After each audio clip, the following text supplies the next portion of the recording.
Tonight, we are talking about the season 8 finale, and there may be some tears and some snoring. You never know. Um, Episode 810, And the World Was All Around Us, written by Matt Roberts and directed by Emer Conroy. I'm Courtney Williams, producer of Outlander Behind the Scenes, and I am drinking water and electrolytes as per usual. And my overall impression of this episode, I loved it. I thought it was excellent. I thought it was epic. I thought it was a great season closer. I was so relieved after 807. And we can get into all the elements, but I really loved this episode. Hello, I am Catherine Harmon Toomer, a family medicine and community health physician, and here at BTS by way of the convos from Blacklanders. And I'm not drinking anything right now because I didn't have a chance to make tea. I wanted to make some tea and I ran out of time. So I'll make some during our break. Yeah, I'll probably get chased with torches and pitchforks, but it was a yawn fest for me. I found I fell asleep on it twice. I had to watch Oh it a my. third time just to get through the whole thing. I thought the ending was really kitschy. I just did not like this episode at all. It was probably one of my least favorite of the whole season. Wow. This is my favorite kind of discussion. So, My name is Carmen Schmidt, and I write the Outlander Anatomy blog. Um, I like this episode. I thought it was very good. It is not my favorite of the season, but I thought it was a really good episode. And I felt like it had some warts, which I'll talk about later. Oh, I'm drinking chai. Is there anything in it? Yes, there's a little bit of the rum, coconut, and caramel sauce. All right, all Okay, well, I'm Antoinette. You all know me. I'm drinking beer because I've had a brutish day. oh no. So it's Monday night and I'm drinking a beer. Flanger. So, as to the episode, I think it was a great episode. I think it was very well done. And I was pleasantly surprised by Matt as the writer. I think for what the challenges that they faced, I think that they pulled off the finale and gave closure to a lot of stuff. So I thought it was a really, really good episode and I liked it a lot. right. Okie dokie. Well, So, let's. Miss so Dr. Tuma, you're the outlier. Woo! It's all right. I'm used to that. Yeah, and I mean, Pitchforks at I love that. I can't wait pitchforks to at the hear. ready. I can't wait to hear why everybody feels the way they feel. Okay, let's go to favorite scenes.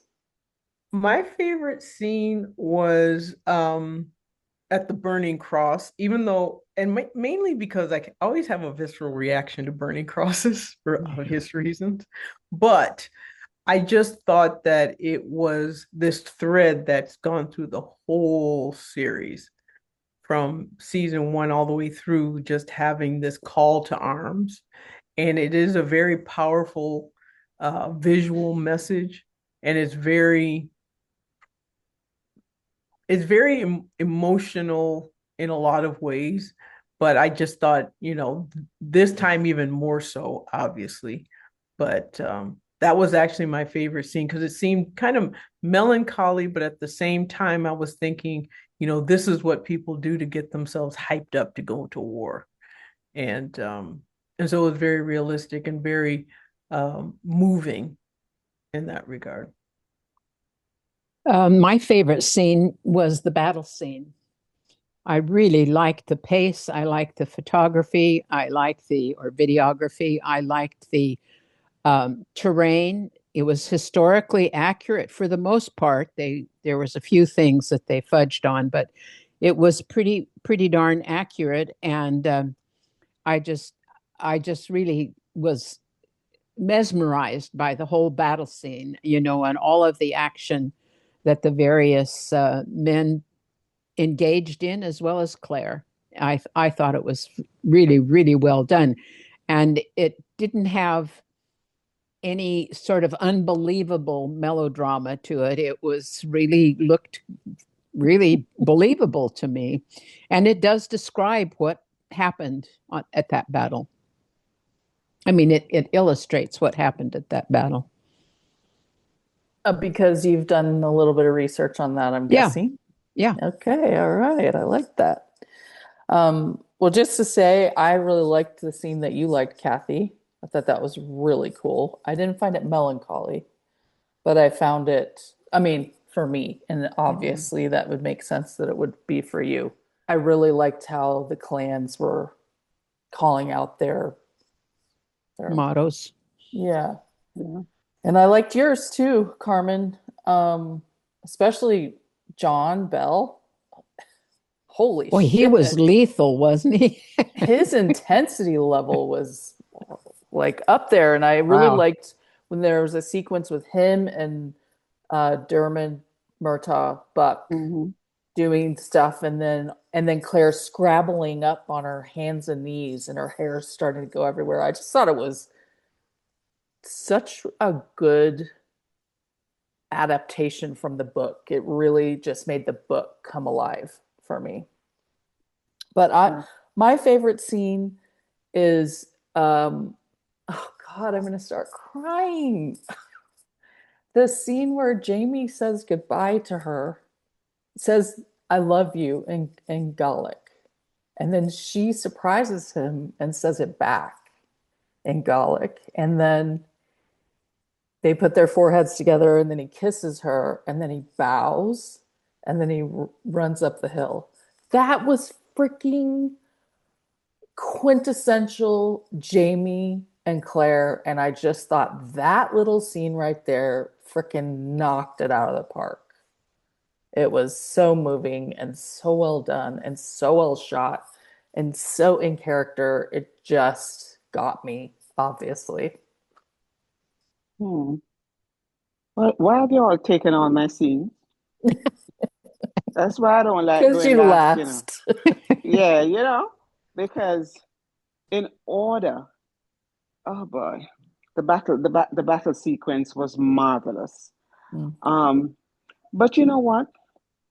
I think I like the little scene the most on an emotional level with Jamie and the bees. Mm. There was just something so real,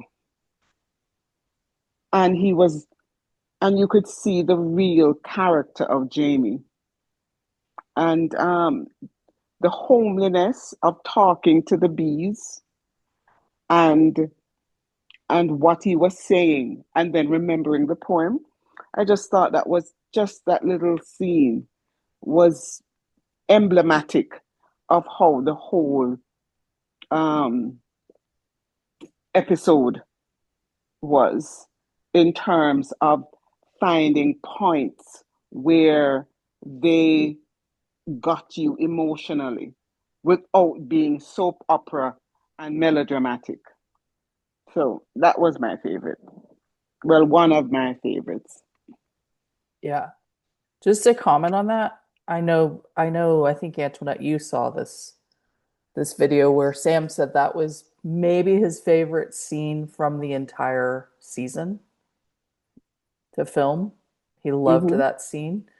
Mm-hmm. And the other comment I was going to make, this is kind of in BTS, but I'll just bring it up right now, is that Diana told me in our interview that she had co-authorship of this episode, that Matt invited her. And Mm-hmm. I noticed that No there credits. there was not credit, so I can't imagine that he would have left in any of her parts and not given her credit. That I don't think that would happen. Hmm. And this is a projection, but I think that I agree with you, Antoinette, that Matt totally rose to the occasion for this episode. And if I did this writing, and I would want to take all the credit too. I would want to be like, I freaking did this, you know? So anyway, I don't know. I'd have to ask Diana, like, you know, What happened? if But it could or be that, remember that they filmed several different versions of stuff. Mhm. And it could be a lot of the stuff, maybe a lot of the stuff that ended up not being used was part of what she collaborated with him on. So totally, there's that. totally. Hmm. Yeah.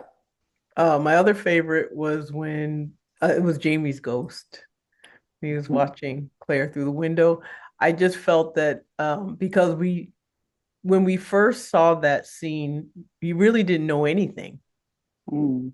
You kind of went along the lines that it was someone that, like Frank thought, it was just someone who had fallen in love with her while she was in, you know, in the war.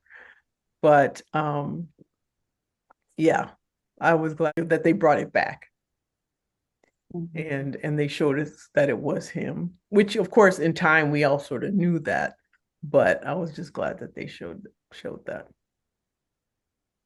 I bet you're not alone in Yeah. that. That was my I really actually liked their love scene this time. When it first started and she was straddled him, I was like, cut my throat now. How many times have we seen this this See season? that You know, scene. and it was like, oh my God, please think of something different. And all of a sudden it turned into something really, really special. And I just really felt the tenderness and the love between the two of them and a true feeling of affection that they have for each other. I don't think that was entirely acting. I really think that they, especially Jamie, has a lot, Sam has a lot of affection for Katrina that he shows, and I just thought it turned out to be quite lovely. In the book, they do not finish. They're too tired, they're exhausted, and they are not able to reach a climax, but or the pinnacle, I guess, as they often said in those days. But a euphemism for it. Um, but this time they did, and the facial expressions of Sam was just really unbelievable. I just, I was just blown out of the water by his facial expressions that he shared with us. That was beautiful. I thought of you. I was like, oh no, it's another seated sex scene.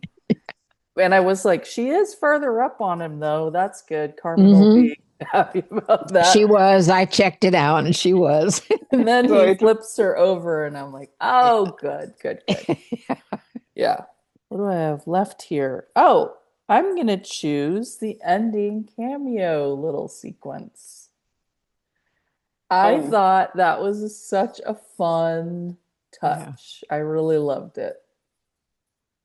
And I'll talk more about that in BTS. Yeah. Yeah, but I thought that was great. I agree with Carmi about the love scene. It took me back to A Malcolm.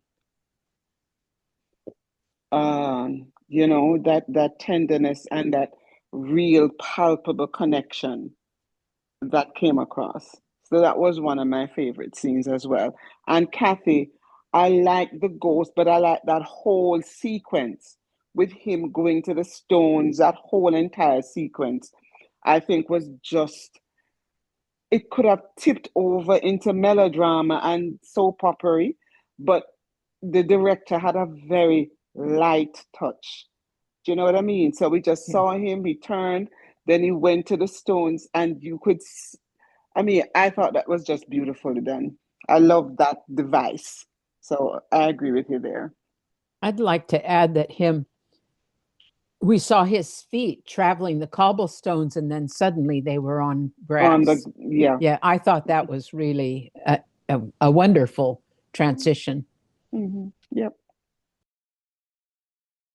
That opening scene, that long dialogue scene, there Mhm. was parts of it that I really, really liked. I thought it went on a bit too long, but there were parts of it that were really, really nice. So that opening long dialogue sequence would have been my other favorite scene. And it had some Okay. real nuggets in it.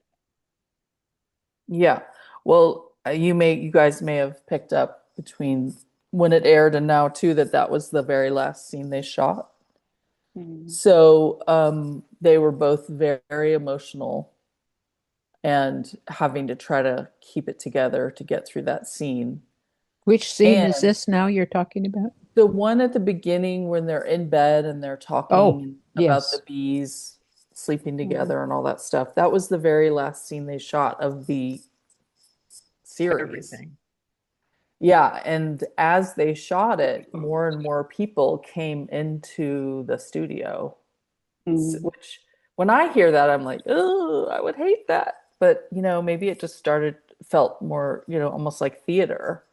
But I heard both of them say that they struggled to really hold it together and not just burst out cry.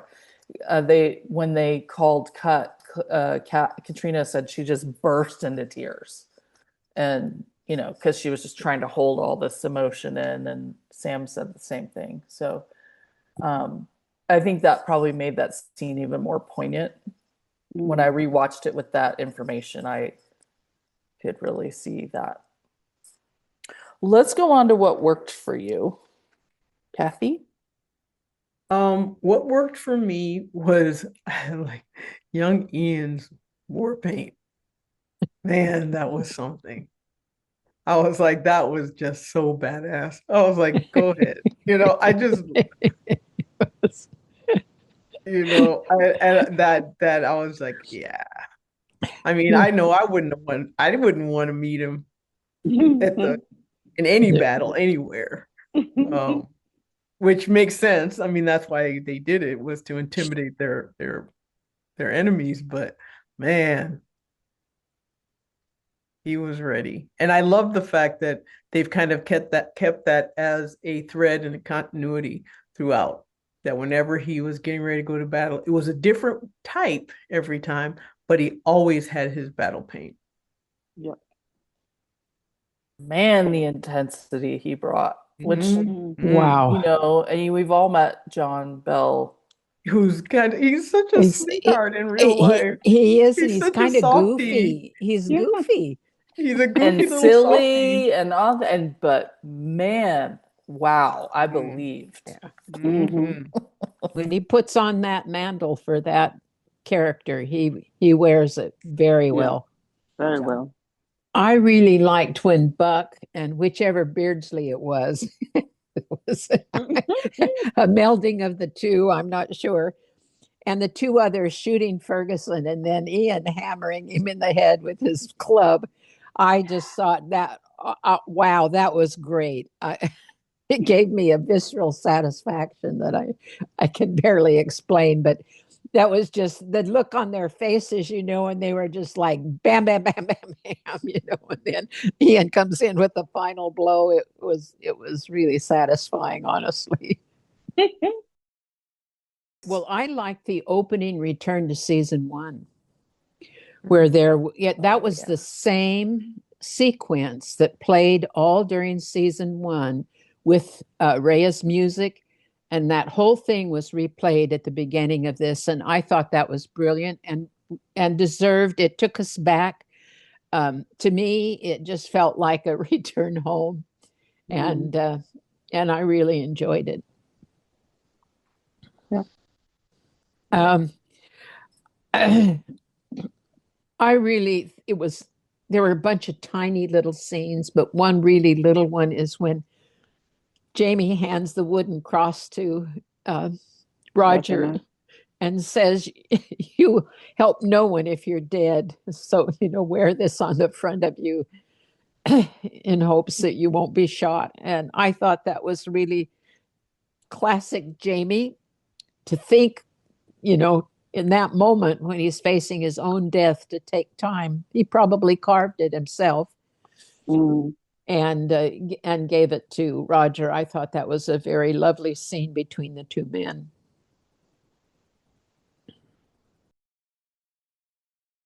Jamie's claymore shattering Ferguson's sword was just fabulous. Those claymores weigh between 4.5 and 6 pounds, I think it is. I mean, they're very heavy swords. And I just loved when you saw the pieces of his sword go flying in the air. That was really good and good photography. I love this director, Emer Conroy. I think she is brilliant. I mean, just that scene that you're talking about right there, Carmen, how Mm. they showed it and it shattered. I can't remember the number, 806 maybe, with shootout um, between Cunningham and Jamie. Mhm. I don't remember who directed that, but Luke Schellhaus wrote it, and it was like a guy episode. Well, this is a woman director, and she freaking killed the battle, in Yeah, my she opinion. did. And there were just so many touches from the drone shots of backing up as people were kneeling down after he died, the close-ups, the intimate scenes, the what she pulled out of the actors. I think she took this writing and the acting and just lit the whole thing on fire. Yeah. I have so much respect for her as a director. I really do. Um, the characters all stayed in character. Mm. The writing allowed them to stay in character and the directing. I loved that. That worked for me. I really liked the device of Jamie writing his last will and testament as a way to go through everyone who's meaningful to him, their full name, and what they mean to him and what he's leaving them. That was a great way to start the episode, I thought. Mhm. All of the goodbyes broke my heart, and worked for me. I loved Claire's riding habit, go to battle outfit. The Mm. costumes continued. I think this cost Nadine Powell, and I don't, she's not on social media. I can't really find her anywhere. I think she has nailed this season in such an elevated way that Mhm. calls back to Terry Dresbach and, seasons 1 through 4. Um, what worked for me is, well, most of the writing, because it was so clever in terms of how the thread of all of the seasons was just pulled through, all the callbacks, you know, all of it's not even foreshadowing. It's not foreshadowing. What's the opposite of foreshadowing? It's like everything just came to, what's the word I'm looking for? Culmination. Yes. Oh, yeah, yeah. I loved how Matt was able to do that, and why I think that worked so much is because he used so much of the source material from the book. That worked. He took some of those core scenes, interactions, imagery from the book and wove it into the story. So that definitely worked for me. I agree with you, Courtney, in terms of the director, because remember in a previous comment I was talking about the director's deft touch, because Oh. some directors impose themselves a lot on the story. You can almost see them pulling the strings and Mhm. telling their story and not giving space for the story itself. to tell itself, basically. And this director, I find, pulled back and just let the story breathe, let the characters come into their own. Great directing. Reminds me of Wolfenden, Stephen Mm-hmm. Wolfenden, Mhm. that light touch, Mm-hmm. you know, that inner eye Or that a lot Metin. of yeah, and Metin, that inner eye that a lot of directors don't have because they see things so much on the surface. When you have that inner eye, you are able to see things on a deeper level, and then you're able to bring that to the screen. So this director, hands down, worked for me. It sounds like we're talking about standouts, but anyway, the direction worked for me. I love all the drone shots that they're using. It's just giving a whole new patina of, because a lot of people complain that they miss Scotland in terms of the scene with the rugged beauty of Scotland. But I think the drone shots, the cinematography of the drone shots was really working to show the beauty of North Carolina. And it's just gorgeous. And that has worked for me the entire season. What worked for me was the pace and the cinematography, the pacing of all the battles. Usually in battle scenes, I either fast forward through them or I just kind of, zone out. Because I mean it's just, it's like watching a ballet, really. It's just a choreographed scene to see who falls, who does what, and who almost gets shot and who shoots somebody and who's comes up behind. I mean, those things are always in every single battle scene. But I felt that this one just felt more interesting and more intricate. And I did it worked for me. Um Considering it was sort of could have been climactic, but Jamie survived, so I knew something else was coming. The other thing that worked for me was the women sitting around keeping themselves busy to just try and not it, the act of them staying busy worked for me. Yeah. The emotional, the dialogue and all the interaction did not. Um, I just couldn't understand how everyone wasn't curled up in a ball somewhere. I thought Jamie's costume for the battle with that sword thing on the back and all that, he just looked like a hero, which was so great to see. I liked his battle speech before the battle to the men.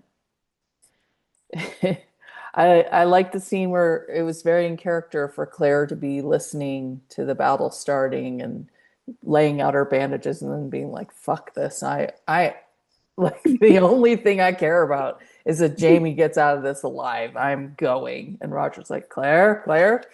I thought that was great. Very in character. Mhm.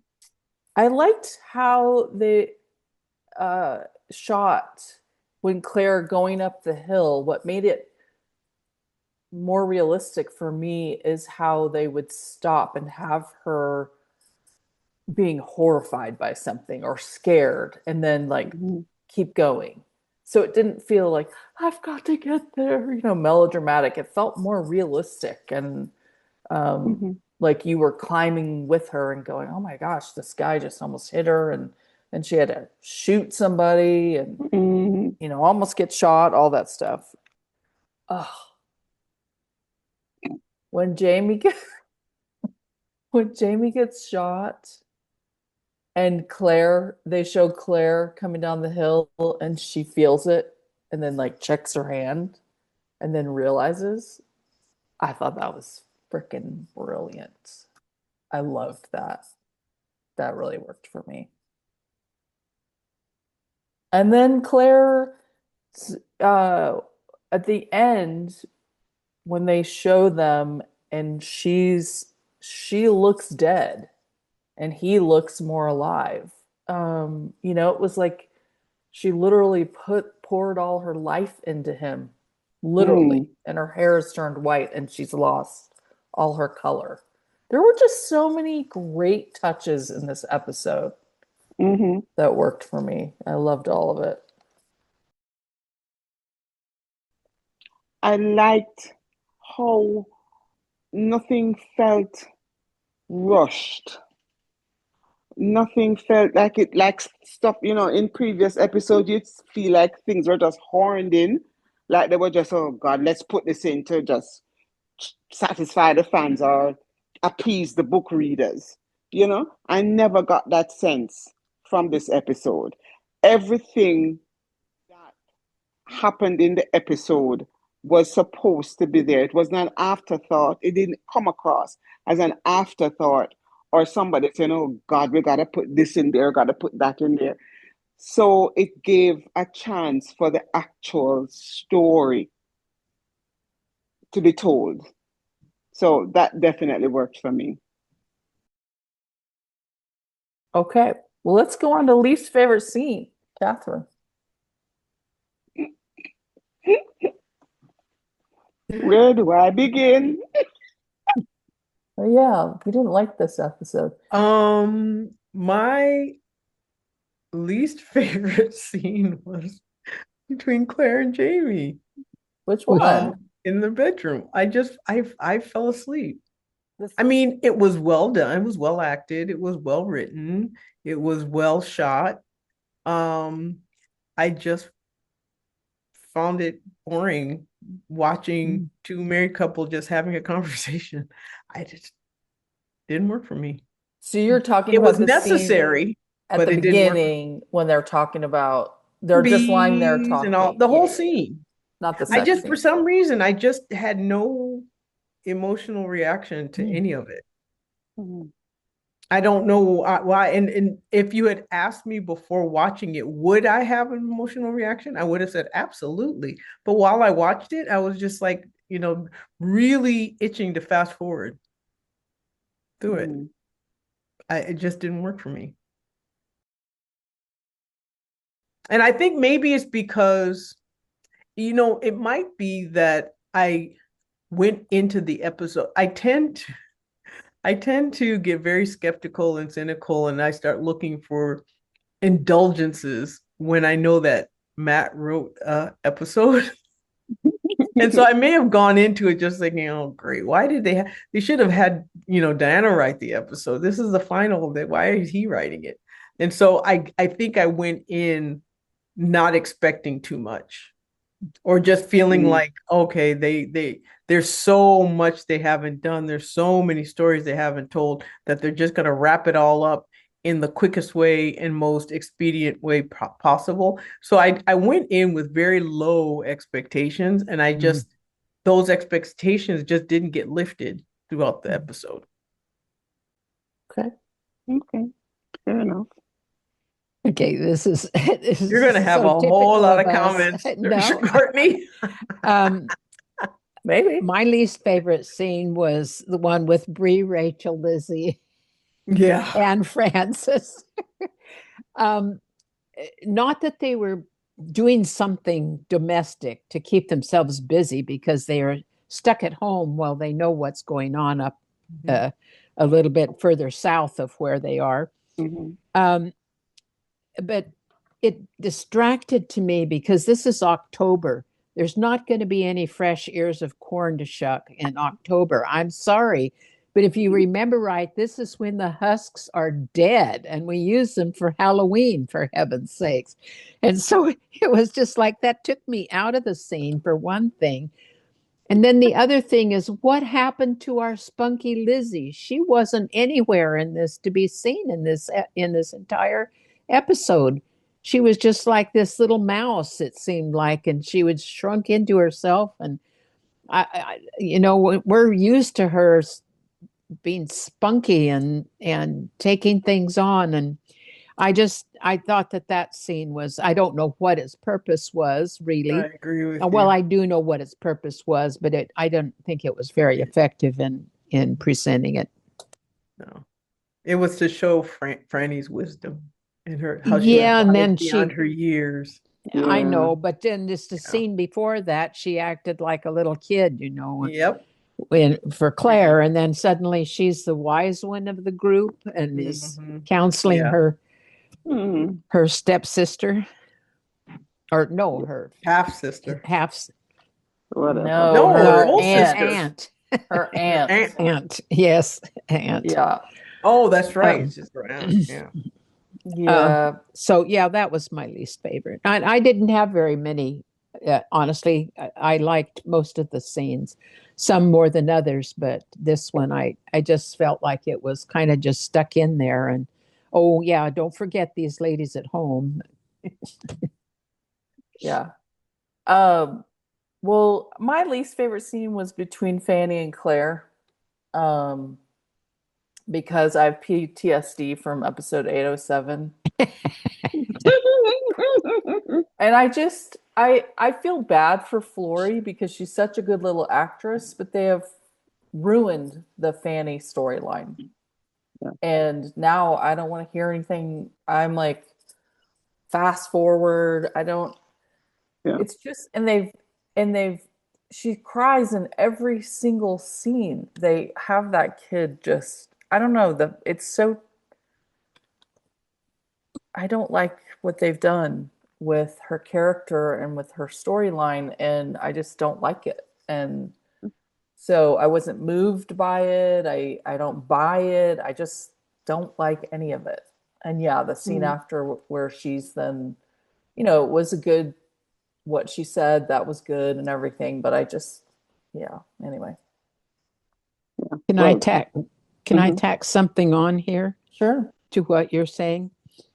I now understand why they followed the faith line, though. Why?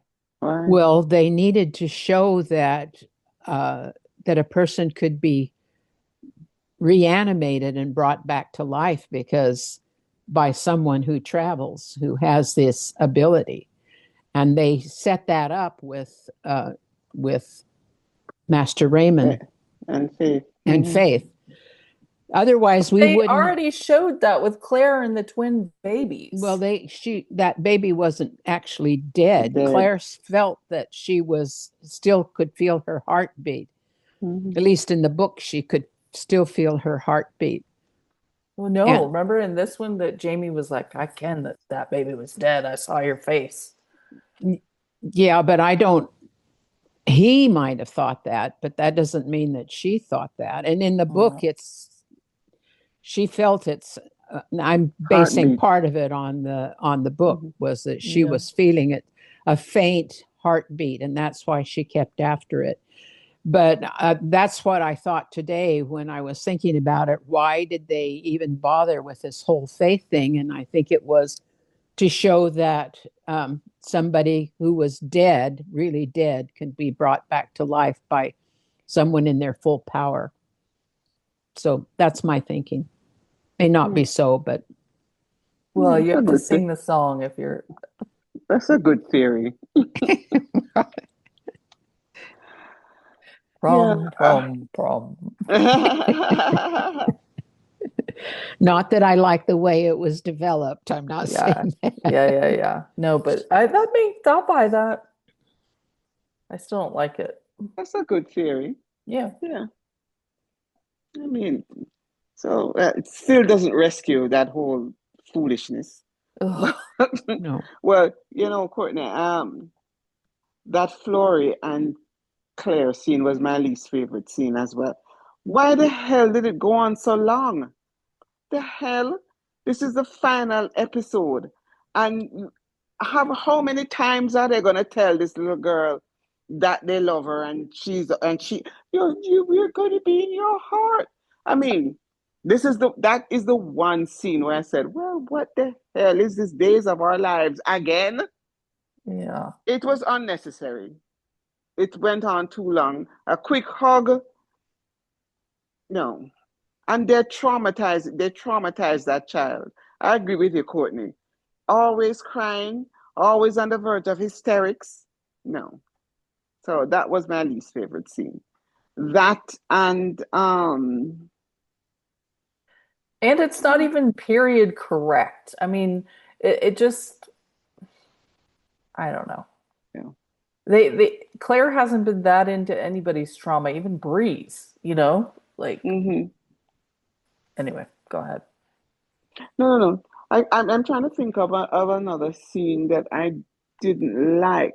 I mean, that first long scene, even though it had some nuggets in it, some good lines, bees and da da da da da, and I have everything I want.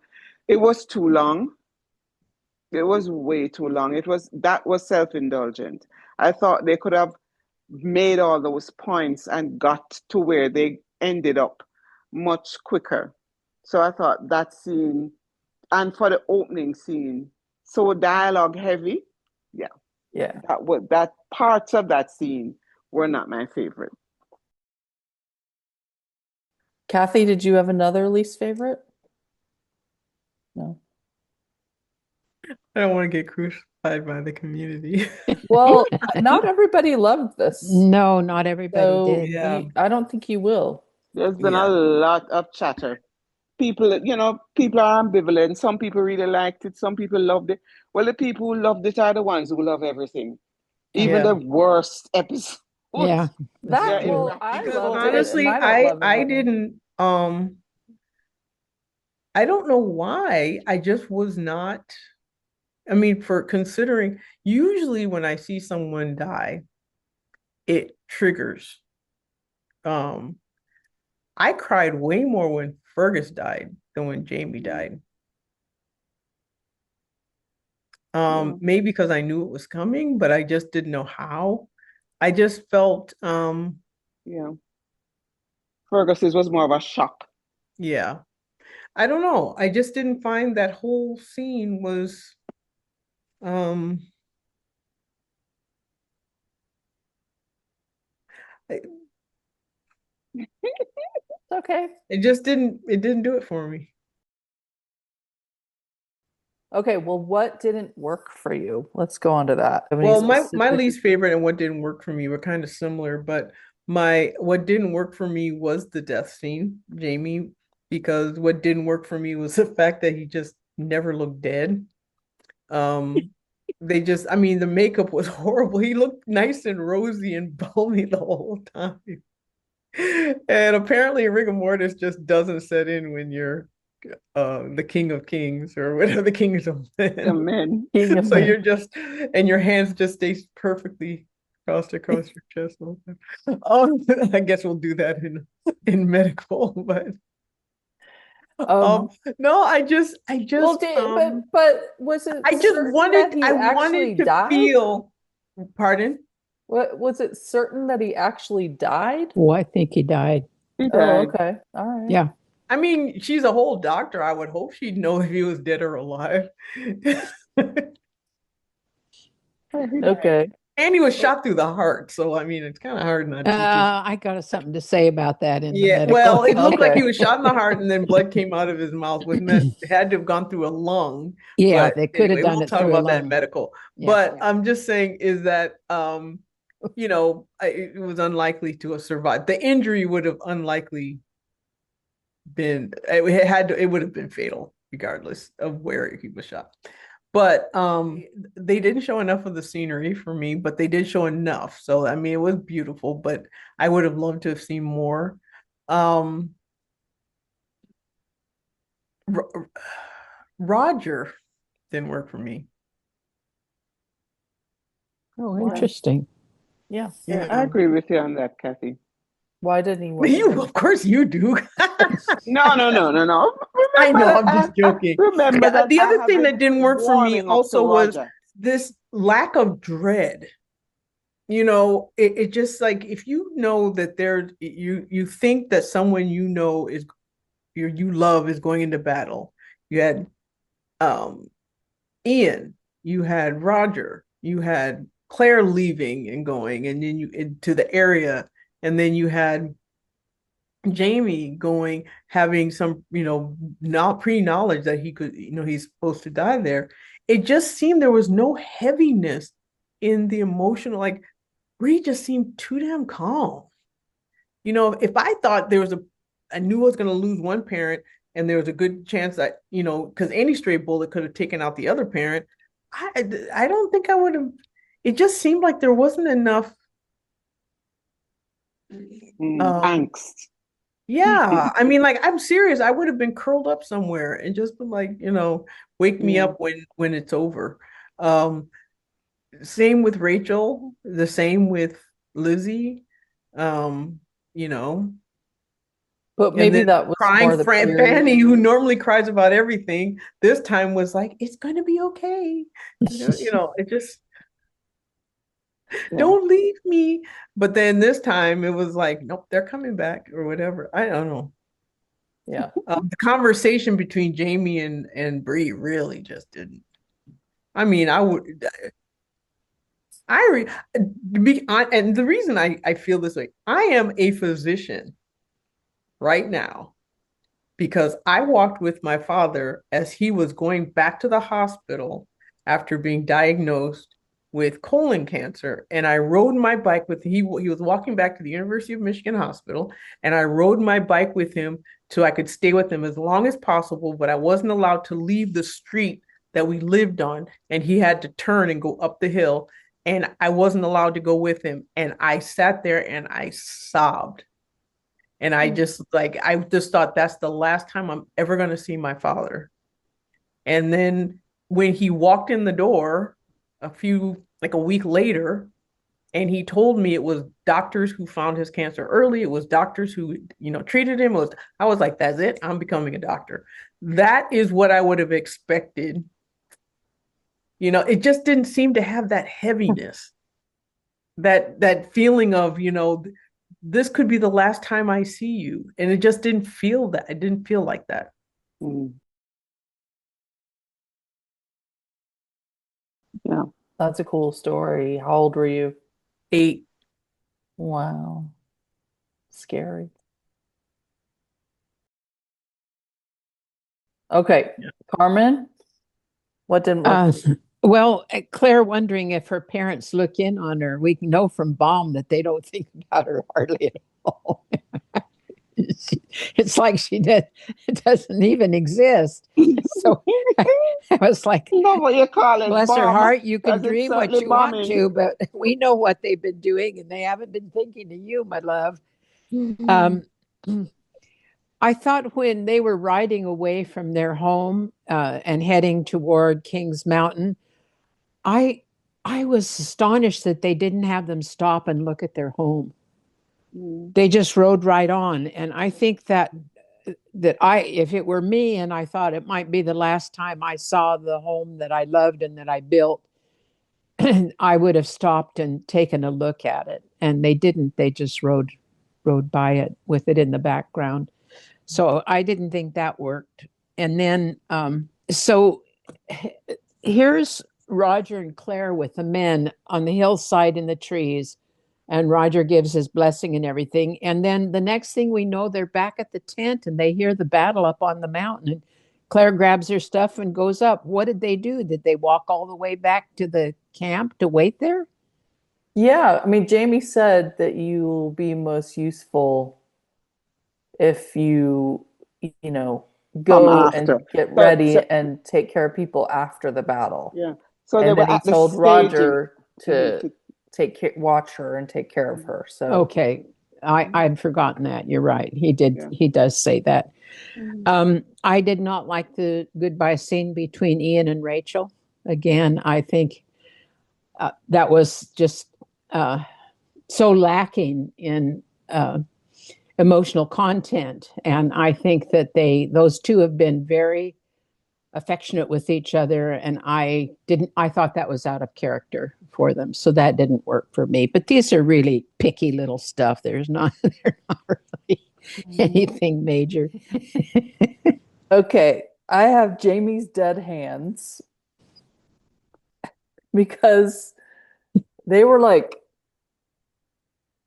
Mhm. and then the continuity, sometimes they'd be like that, sometimes they were like that. Like, wouldn't, if you die, wouldn't they like flop? Not necessarily. Oh, okay.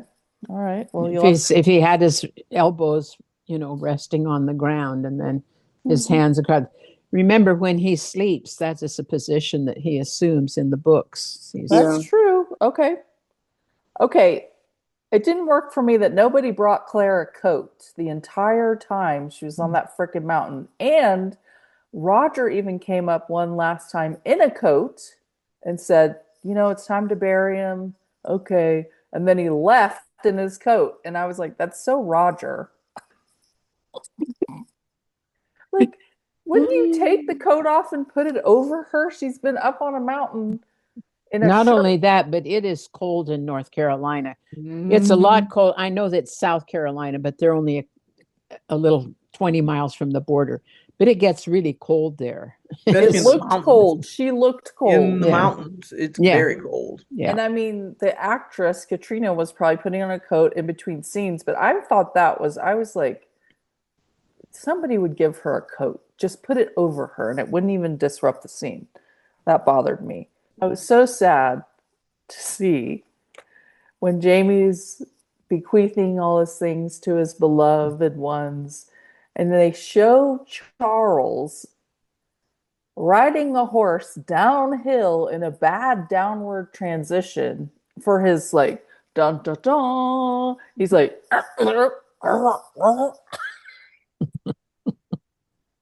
I, and I'm sure that Charles wasn't even there for that episode, so they must have just found that somewhere. Mm. But I'm just like, I want to say, Emer, if you're watching this, if you had anything to do with that scene, if you want to make somebody look good on a horse, show them riding uphill, not downhill. And they do that all the time. They Yeah. get them, they show them the Ian had a scene, young Ian had a scene. They show them coming in and the horse stopping. And because these guys aren't riders, they're like, and they get thrown Yeah. off balance. I It's thought like, about you a lot, Courtney, when I was watching the writing. I was like, I know she's sitting here going, are you kidding? What's his name? Not Cunningham. Was it Cunningham? Not no, Cleveland. Cleveland. Cleveland. Oh my gosh. I was just like, Courtney's going to crucify. Well, most of the writing was okay. That was not. I actually liked the writing scenes. But He was yeah, riding sideways. He wasn't yeah. I going mean, forward. He was like going he side. doesn't. I'm surprised he's like staying on the horse because Yeah, he's I'm very surprised they top got a heavy horse to carry him. with short legs.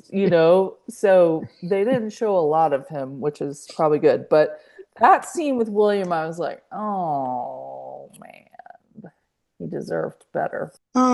What didn't work for me was the scene with Bree and Jamie. I thought that scene was underwhelming.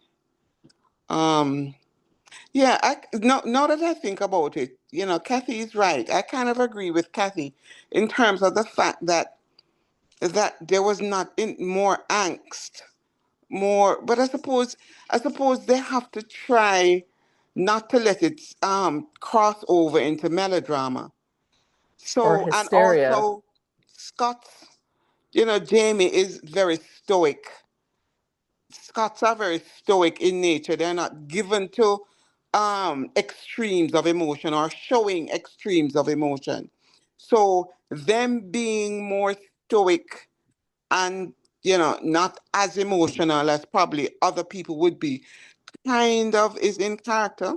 But I still thought that that scene was really that didn't work for me. I mean, the whole episode was just a string of goodbyes, and it came to a point where I thought that they could have pulled back a little bit, and not shown this goodbye after goodbye. We get it, yes, it's the final episode, the series is coming to an end, we get it. It didn't have to knock us over the head with all these goodbyes.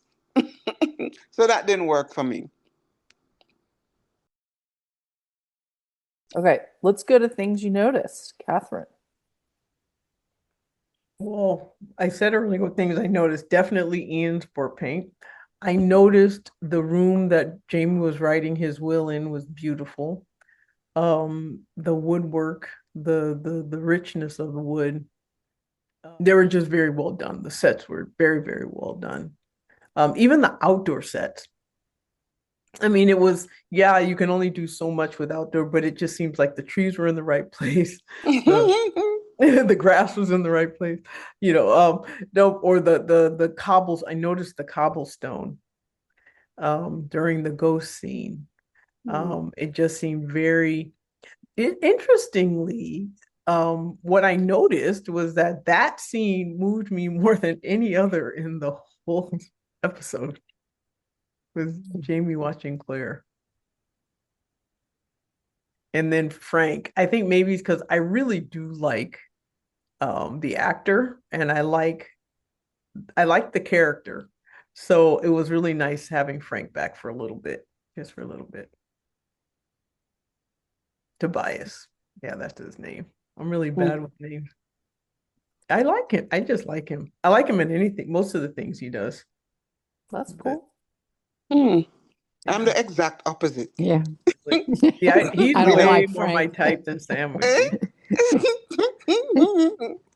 I think anyway.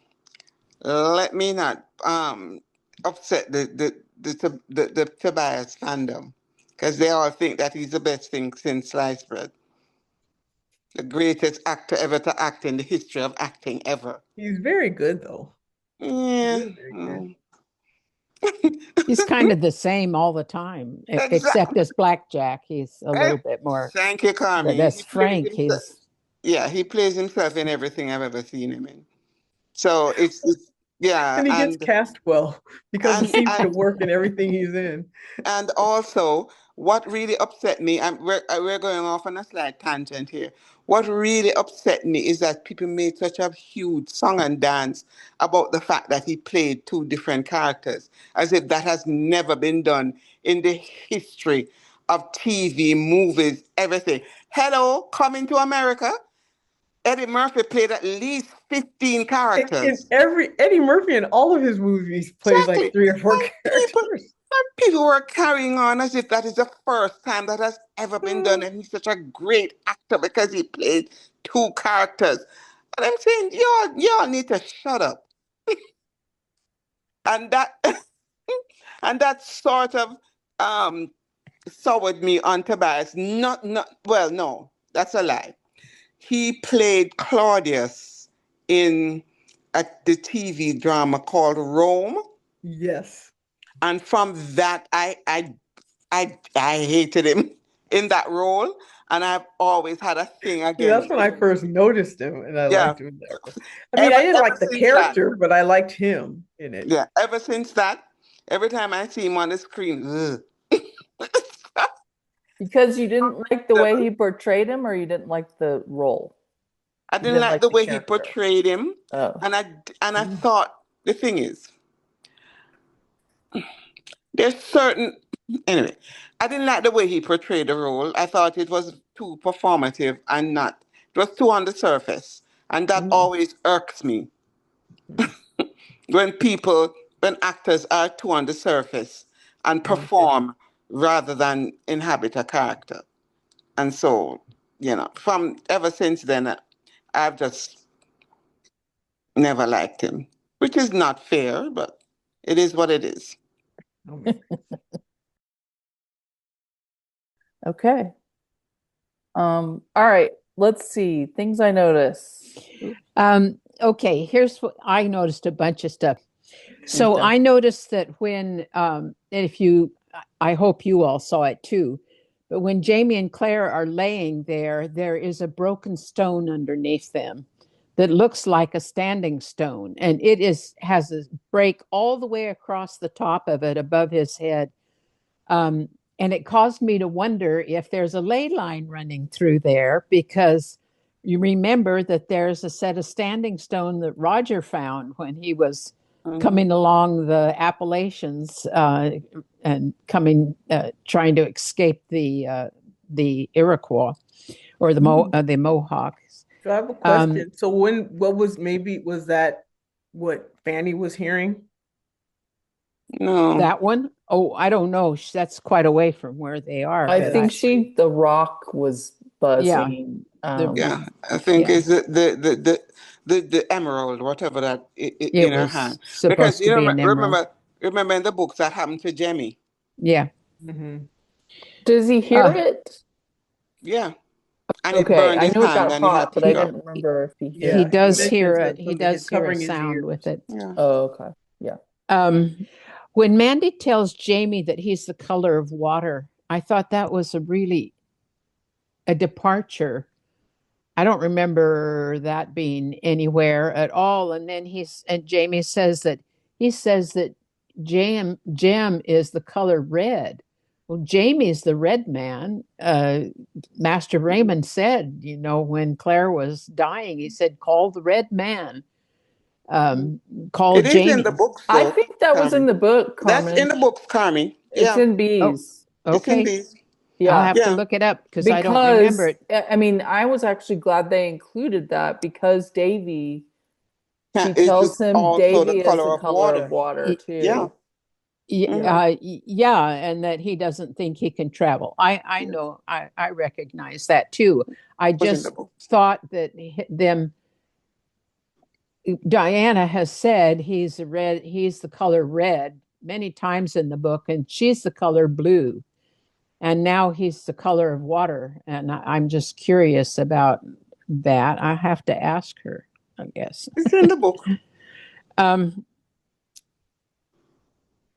I noticed that Claire does not bow her head or close her eyes during the prayer. Everybody else is being very respectful and reverent, but she doesn't seem to have that gene. She doesn't really uh,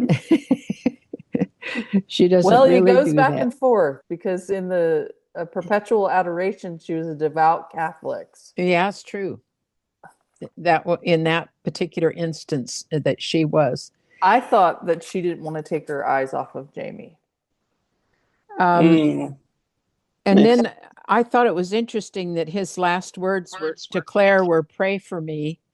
And he told her that his last words would, if he didn't say his last words were, I love you, it was Ken that it was because he didn't have enough time to do so. And I thought it was interesting that he didn't say that to her.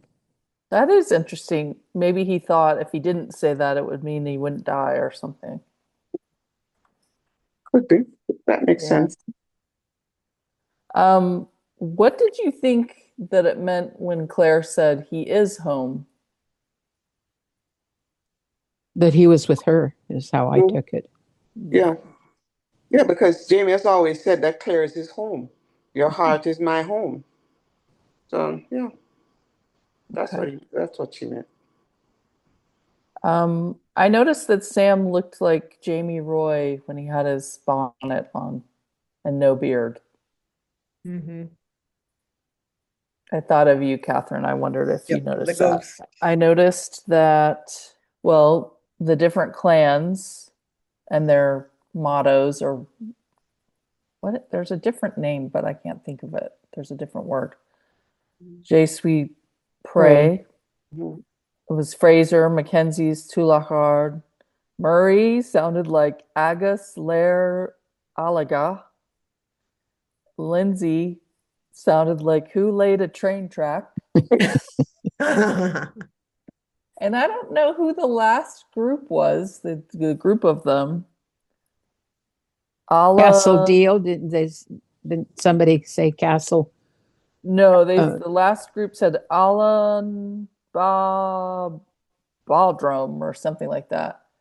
I happen to be interviewing Gillibride, and tomorrow I'll be able to say his name correctly, Macmillan, in the morning. Mhm. And so I'll find out all the details on the Gallic. But I did notice that they each had their um, war cry. That's what it's called, a battle cry, right? Mhm. Mhm. Yeah. Um, and that and there were one, two, three, four distinct ones, five distinct ones in their group, and I thought that was cool.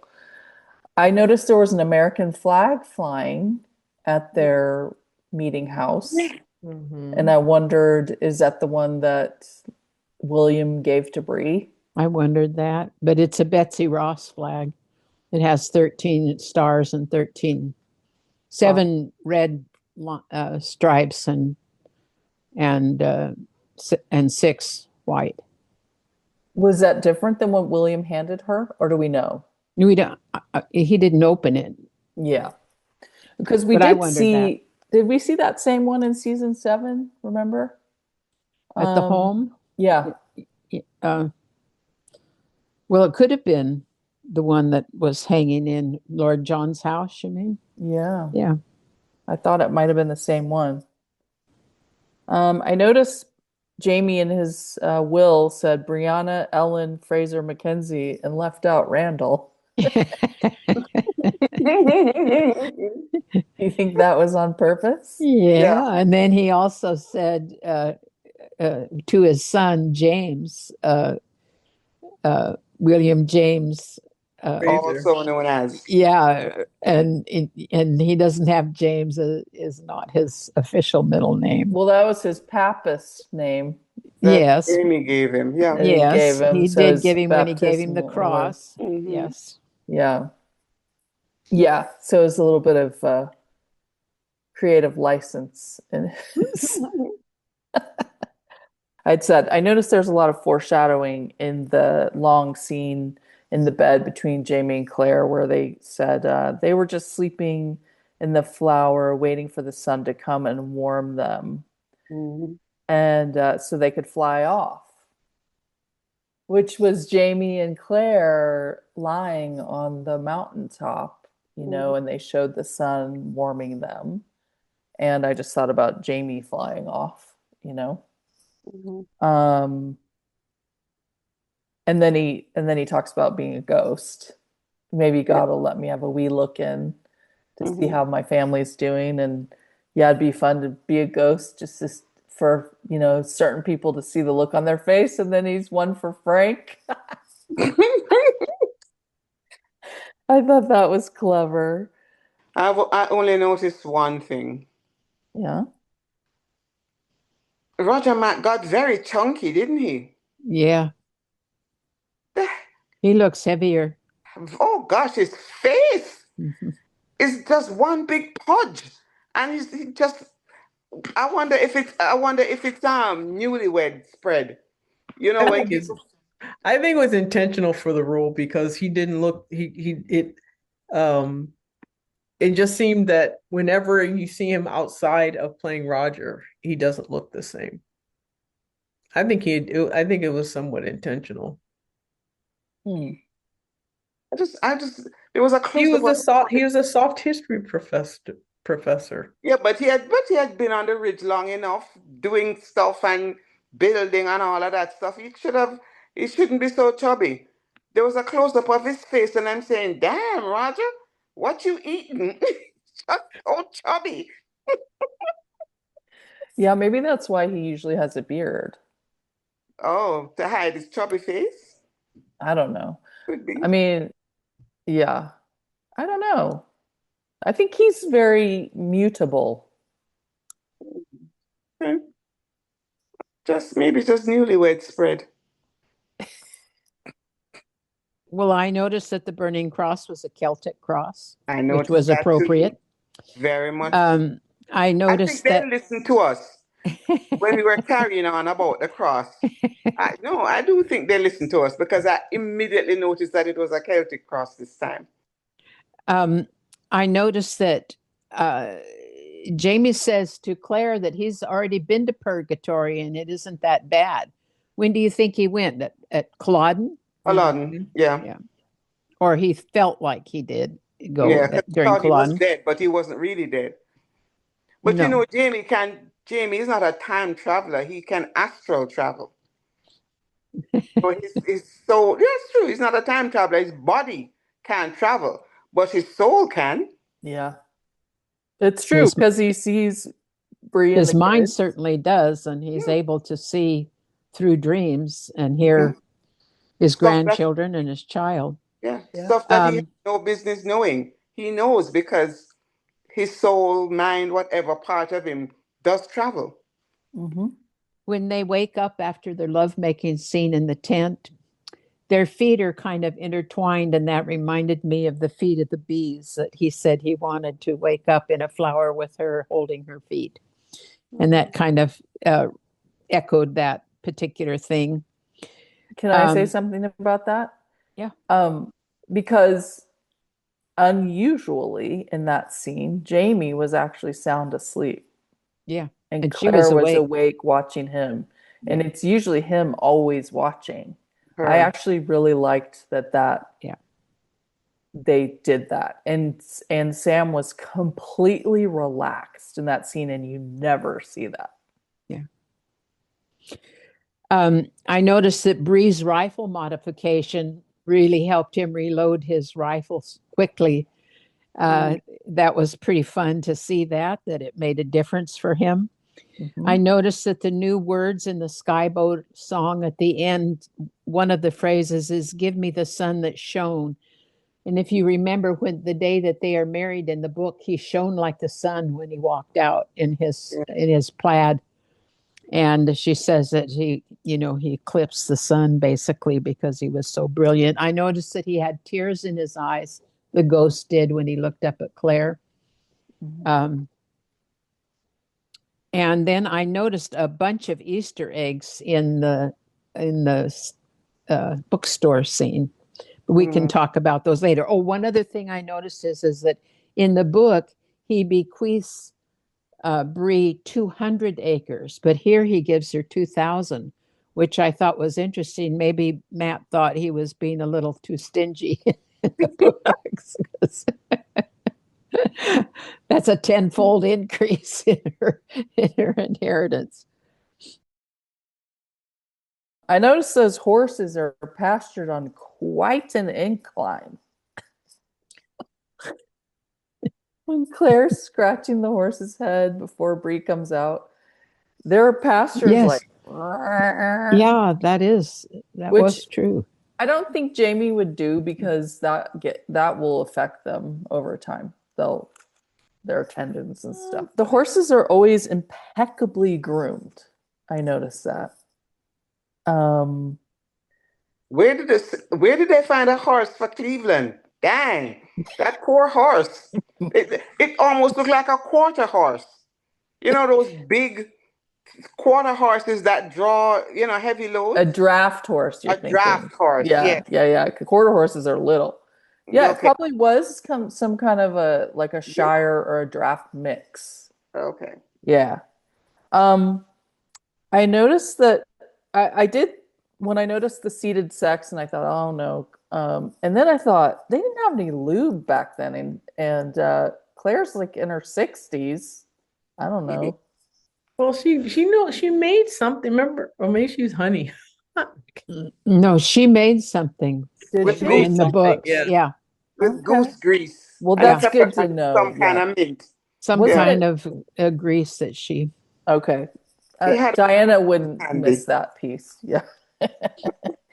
I noticed we didn't see Benjamin Cleveland running up the hill in the back.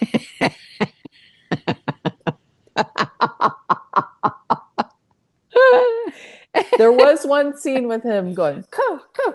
And I just want to say, in case you're watching this, Benjamin, I wouldn't do well going up the hill right now either. So, but yeah, I noticed that his omission, and then suddenly he was at the, toward the top fighting. Where was Kezzy? Helping. I don't know. They melded the two together. I swear one is on the ridge with Lizzie taking care of the kids. Oh, so he's taking care of the kids while she's shucking corn? Mm-hmm. Okay. All right. Or they just killed him off. They killed further. Well, when Roger said he was going to sing his way through it, I was like, I guess you never were hanged. You don't have any voice problems. And they kind of were like, Kezzy's too big of a pain. He's gone with the voice. Yeah, let's just pretend he never was in the picture. And when I kept thinking that Claire must be freezing, because, there was a breeze up there on that mountain, I noticed there was a stiff wind blowing up Jamie's kilt, too. while he was dead. So anyway, those are all the things I noticed. And He then we'll had come on back. nice thermal on this. He probably did. I hope so. Oh, all right. Medical and anatomical. Carmen, take it Yeah. away. Okay. Go You, ahead. Cat has a right pectoralis major muscle. It looks to me like she's missing part of the sternal head on the right side, and it's very evident in the lovemaking. I think I've noticed it before, but it was really stood out clearly in this particular scene. And I'm sorry, I couldn't help it. What? So when Jamie is shot and he spits blood from his mouth, that is a bad sign. I think you all probably recognize that is not a good sign. But where he got shot is a little bit problematic because what people always act like the heart is on the left side. Mm-hmm.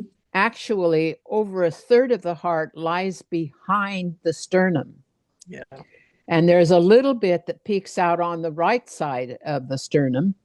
And then the rest of it, which is more than half, projects to the left. But when you look at his blood stain, it looks, as he's lying on the ground, it looks higher than where his heart would be, because that part that I'm talking about that projects to the left is the apex, the point of the heart. And it projects to the left, and it looks higher than where that would be. Yeah, and so I thought it's possible that the shot went through his left lung instead of his heart. That would cause him to spurt blood from his mouth too. But I did want to say that about the heart, because a lot of people think that it's over here on the left side.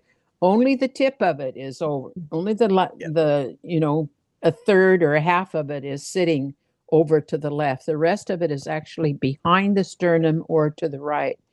Which makes sense because, it's the there to body's protect set up the whole point with of the bone rib to cage is to protect. protect that major organ. Right. Yeah, the sternum would protect the heart. It doesn't make sense that it would be out there in no man's land, even though Just we all hanging on think that back because cells. we learned to, do the Pledge of Allegiance with Right. your hand over your heart.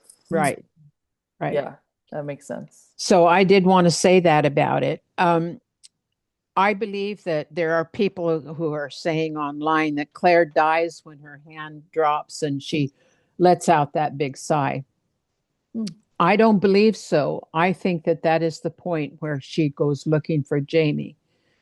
And the montage that follows his ghost, after he does his walking and goes to Craignadoon. And then there's this montage where there's all of these bits and pieces of memories of them. And I think that's where she's gone to find him, because she says before that, "Where are you?" And I think this is her psyche going to seek for him and finding him. And I think that when she drops like that, that is when her boundaries dissolve. That is the term that Diana uses in the book, which I think is absolutely wonderful. If you're trying to imagine what's going on here when she saves his life in the book. And I think that's what's happening when she does that, when she lets out the sigh and she drops her hand and she looks like she's dying, but she is releasing herself and giving up her boundaries so that she can reach into him and give him life. And then I believe at the end, where there's a lot of people that think they're waking up in the spirit world or in the afterlife or whatever, when they both open their eyes and gasp at the same time, that and her hair is turned white, that she has healed him at that particular moment, or enough to bring him back to consciousness. Also notice that I did not see any scars on his fingers in the lovemaking scene when both of them are on her back. I didn't see any scars on his left hand from her surgeries, and usually they They Yeah, have they're been usually showing good with those. the scars. Yeah. Um,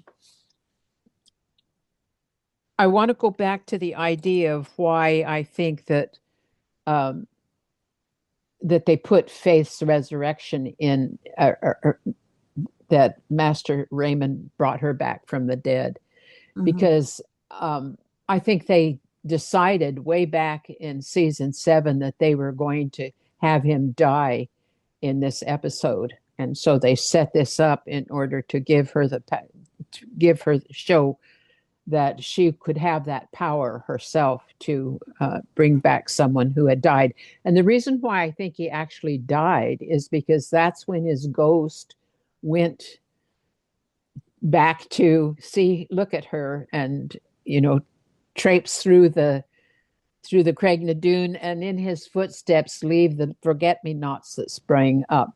And that's what she went back to find. He said, would you remember earlier when they're talking, he said, would you go back and find, would you seek that flower? Would you go back and touch that stone again? And she said, absolutely, she would do that. Or are you sorry that you did it? Do you ever wish you never saw that That's what it flower? I was. Do think you it wish was, you never picked that flower or touched that stone? And never, she says. So he left those flowers sprang up to tell her, to pick them, and that's when she goes through the stone. So I thought it was a really lovely circle of events and tying things in. And I do think that montage of their life together was her recollection, not him. I think she was going back, and that's where she found him, was in her life with him that had occurred. She was looking for him. Interesting. Yeah, that's my theory. Lots of theories. Well, he said it was ambiguous, and it was. Matt said it was ambiguous. Well, I thought the breath when he woke up was the same like when he was in Clawden. Oh, Remember yeah. when he was out and then he went, Yeah. same thing. and also the snake bite when she brings him back to life, and he goes, oh, that's right. Like a gasp, right? Which is actually interesting because usually there's, it doesn't happen every single time, but enough so that the hiss of when someone takes their last breath. And more of a sigh sometimes, but they never seem to do that. It's always just, they never give you that sound. It's very distinctive, but they always have them wake up with when usually that's not what. They don't give them the fish mouth either, which isn't really fun to watch. No. Someone's dying. So I'm kind of glad they don't do that. Yeah.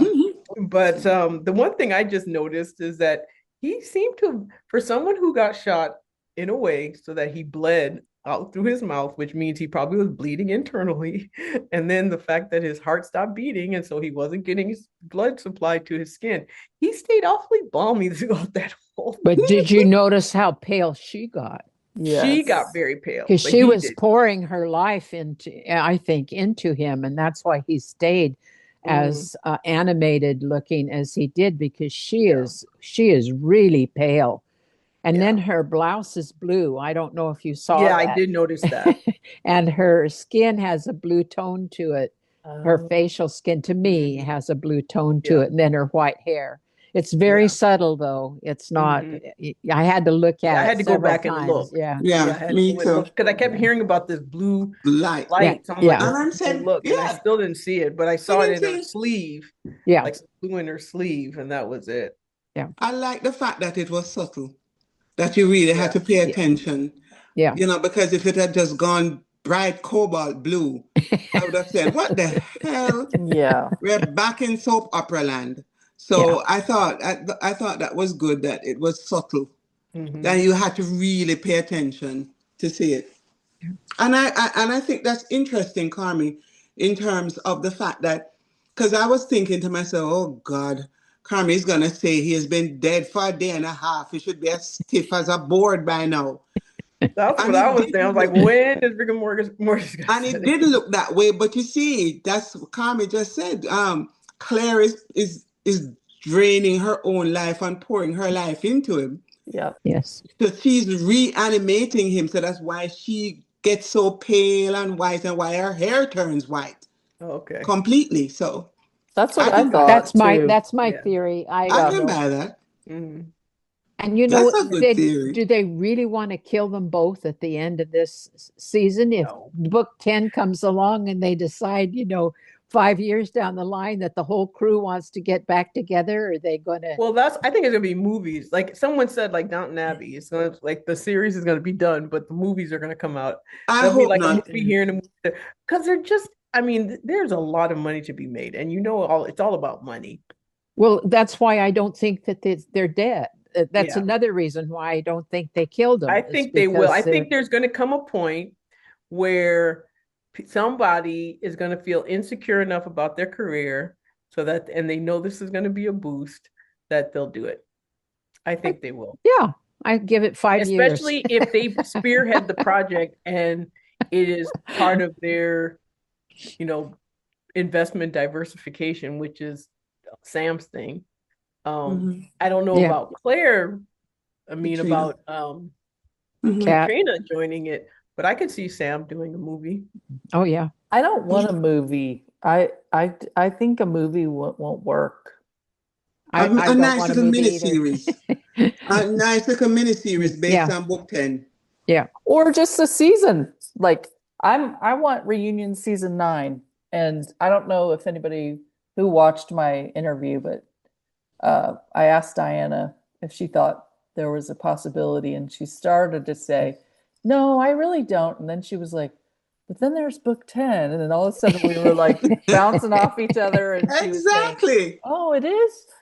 That would be a And by the end it I was like, mean, I mean, yeah, there's a book 10. I hope Diana doesn't kill them off in book 10 because I that don't would think be a she big will. downer.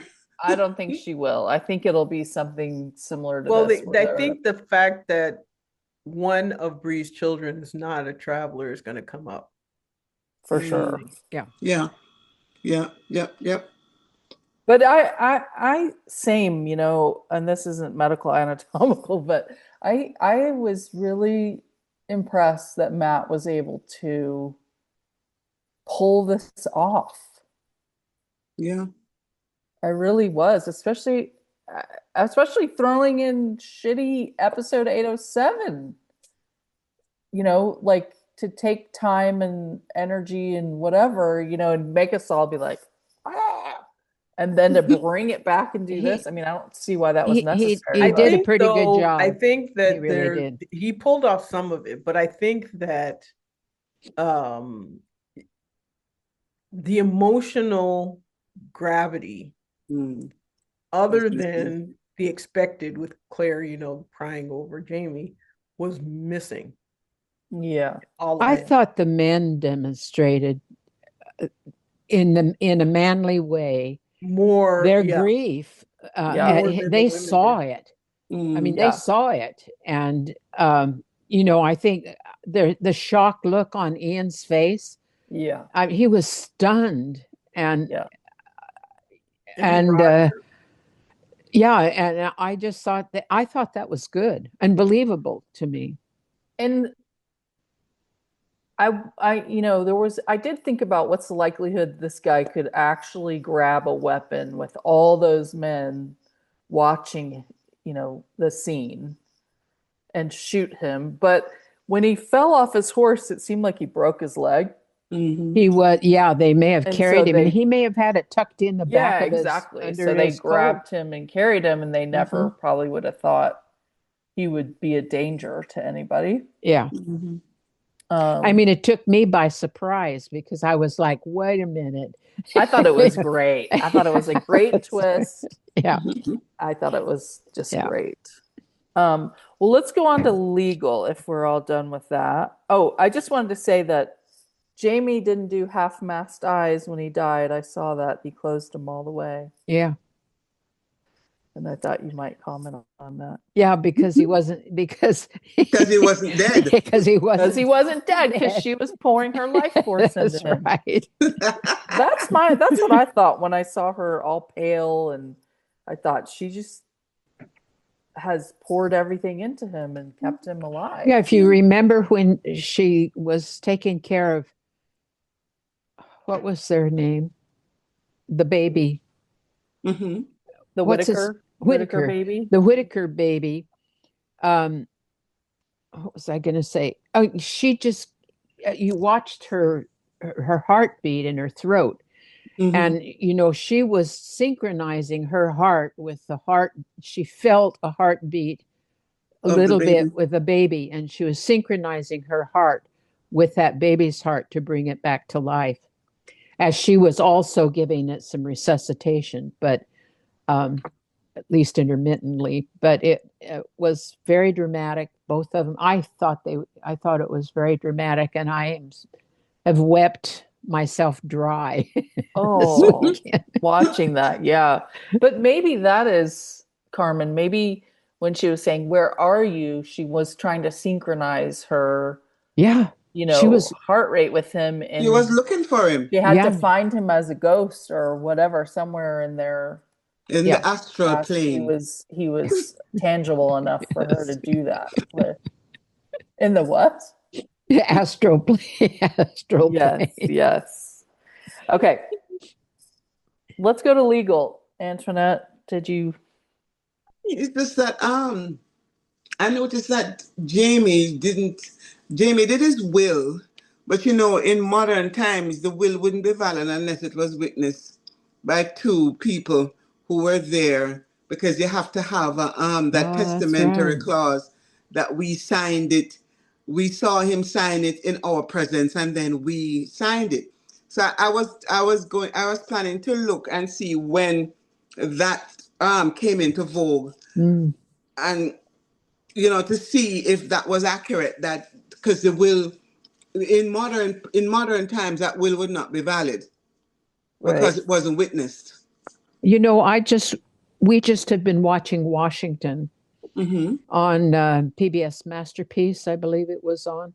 Mm-hmm. Um, and when he wrote his will, uh, he he said to free his slaves after Martha died, but when he Mm-hmm. died, she freed them immediately. And he did not have any witness. They didn't show any witnesses for his will as he was writing that out. Mm-hmm. It was read so that you know what he was writing, but Mm-hmm. he didn't have any witnesses there Yes, to I think sign that it. I think that I think that might be a modern convention when when people had to have wills probated, admitted to probate, and that is a device to prove Mhm. that the will was valid. So before the advent of probate courts and people having to go through probate to get an estate settled, then there wasn't any need for any witnesses. And they didn't really have a law on the ridge. I mean, Jamie was the law, but they didn't have, Exactly. right? Well, I mean, exactly so. Hmm. But for the monetary inheritances, unless they had the money, maybe they had the money buried with the gold, and so that's all. Because if it was in a bank or somewhere, you know what I mean, then they would need a document. I don't think it But, was in a bank. but that's the only thing that I saw Yeah, I think they in hid terms it of legal. in the whiskey. Now, what is about the legal ramification? Why would he expose William in his will? Well, he said that he doesn't care. He's going to claim him and acknowledge him. Oh, Yeah, he said that yeah, I he's know going to Jamie would, acknowledge but why him. would he do that and risk William What losing? what is the risk? Because I if guess we, there is if no if risk. if we follow this thing, William has gone back to England with Lord John. Mm, So this is in North Carolina. I don't think anybody in the House of Lords would care that some provincial in North Carolina called the Earl of Ellesmere William James and gave him some whiskey and a Bible. So, I don't think that was too risky for William. Yeah, I mean, like, I can remember how much less information traveled when I was a kid, much less way back then. They probably would never find out. Nobody would, no, and And nobody would could care. Bree legally have the land? Who? Bree And Claire. And Claire and legally Claire. have everything bequeathed Well, to her. that's the thing. That's the thing.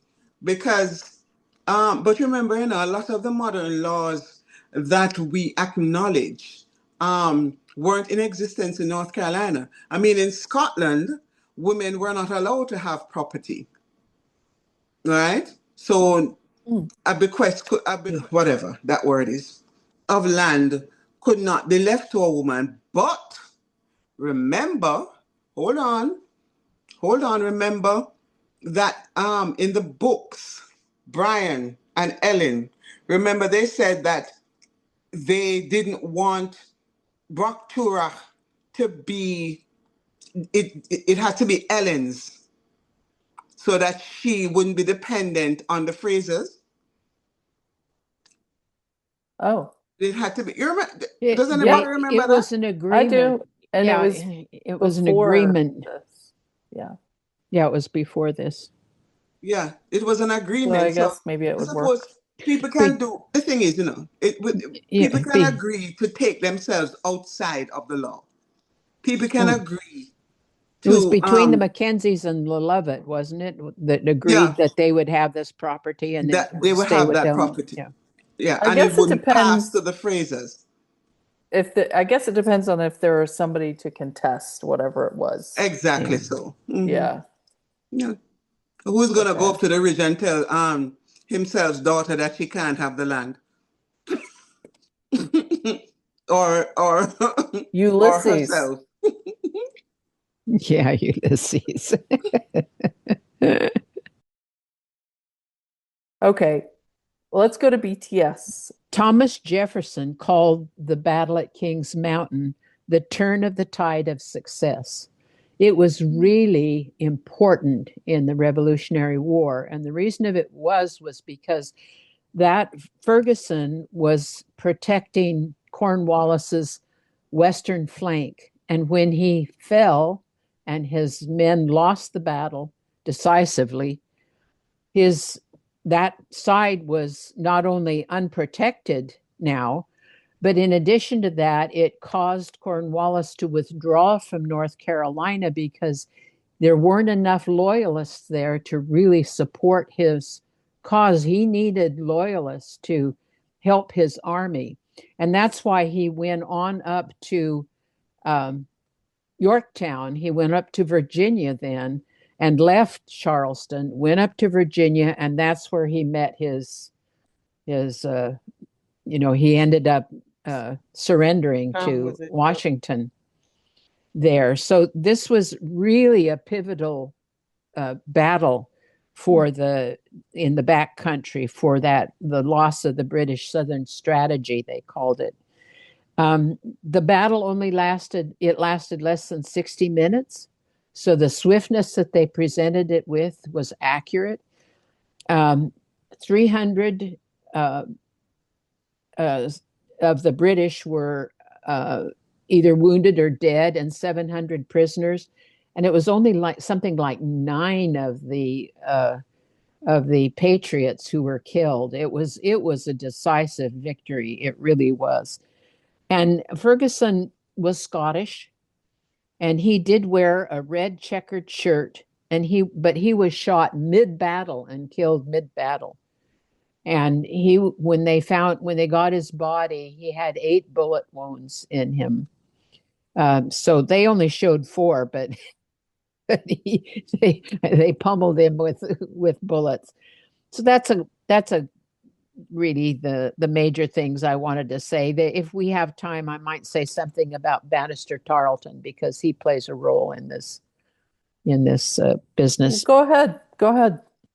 Um, well, you remember his name because he's come up in Outlander before, but he was a British officer who was really a good officer, and he there was a fight they had called the Waxhaw Massacre. And he was the commanding officer for the British in that. And what happened was is that they won. And when the Patriots laid down their guns, they continued to shoot them and kill them after they had surrendered. And that made the Patriots very, very angry at Bannister Tarleton, who met his match with Daniel Morgan and the Green Mountain Boys, Nathaniel Greene. And they divided up, surrounded him, and crushed his army. And that was another really pivotal moment for the loss of the Southern campaign, the strategy. And then the last one was the battle at Guilford Courthouse in Greensboro, where my son lives. And I've been there, I've seen the monument to it. It's pretty cool. And that was one where the Patriots lost, but they took out 1/4 of I just lost his name now. The British in charge, the brigadier general in charge of the British. I just said his name. Cornwallis? Cornwallis. Yeah. Yeah, they took out 1/4 of his troops, so he suffered tremendous losses in that battle. So those were the three major ones that really were contributing, and the battle at Kings Mountain was one of the real important ones. It's cool how she weaves in, history into Yeah. this historical fiction and Yeah. how thorough she is. Mhm. Okay. Thank you for that. I have some BTS. I would hope so. Katrina said that Sam was really heavy. She had to lift him up in that last scene, and he was like, "Yeah, I felt bad about that, but I have to carry her around a lot." It was her turn. So I thought that was funny. I mentioned that Diana thought she had co-authorship on this episode. I'm Mhm. interested to find out What happened? what happened, what got taken out. Yeah, I looked for that after because I watched your interview with her.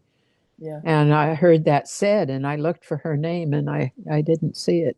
I was surprised when I didn't see it. I was like, oh, hopefully you got in touch and let her know what's going on. I'd really like to do an interview with Emer Conroy, and I've been communicating with her.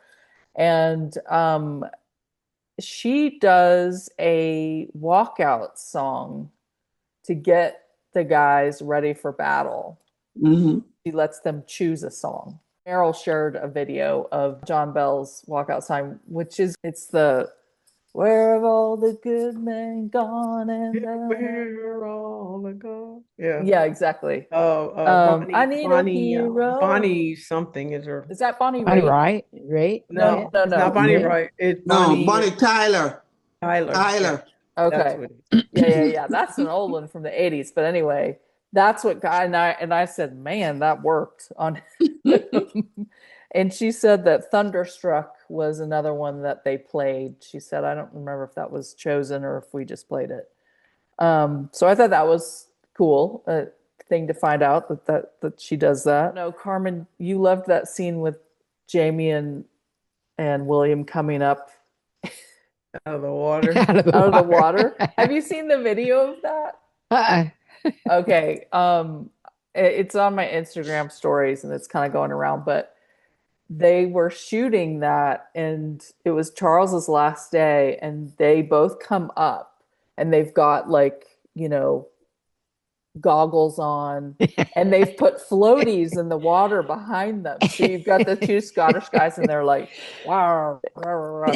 And then you've got them coming up and they turn around and these floaties are all floating around and they're laughing and Sam spits water. But so, it just looked like they have fun on set. Also in my interview, Diana told me that she had told Matt, you better put the ghost in or the fans are going to be unhappy. I took that out because I wanted to put the interview out before, Oh. because we talked about 807, so I was really trying to get it out before 808 came out, but that didn't happen. So, but definitely before 809. Mhm. and I didn't want to have that spoiler in there. Um, Okay. so that was a good that he listened to that, I think, especially because it was Kathy's favorite part.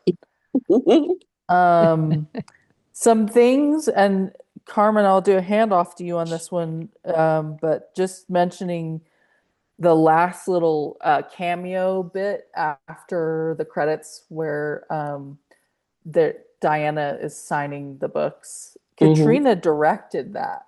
They Yeah. asked her to direct that, and she was like, "What? What is this?" But she said it was really fun because she said, it was fun because a lot of the people, so everybody there in that little thing has been there since day one Mhm. of the series. And there were quite a few people in there, like the woman who brought the books over to the table to be signed. That's Carol Ann Crawford. She's the dialect coach.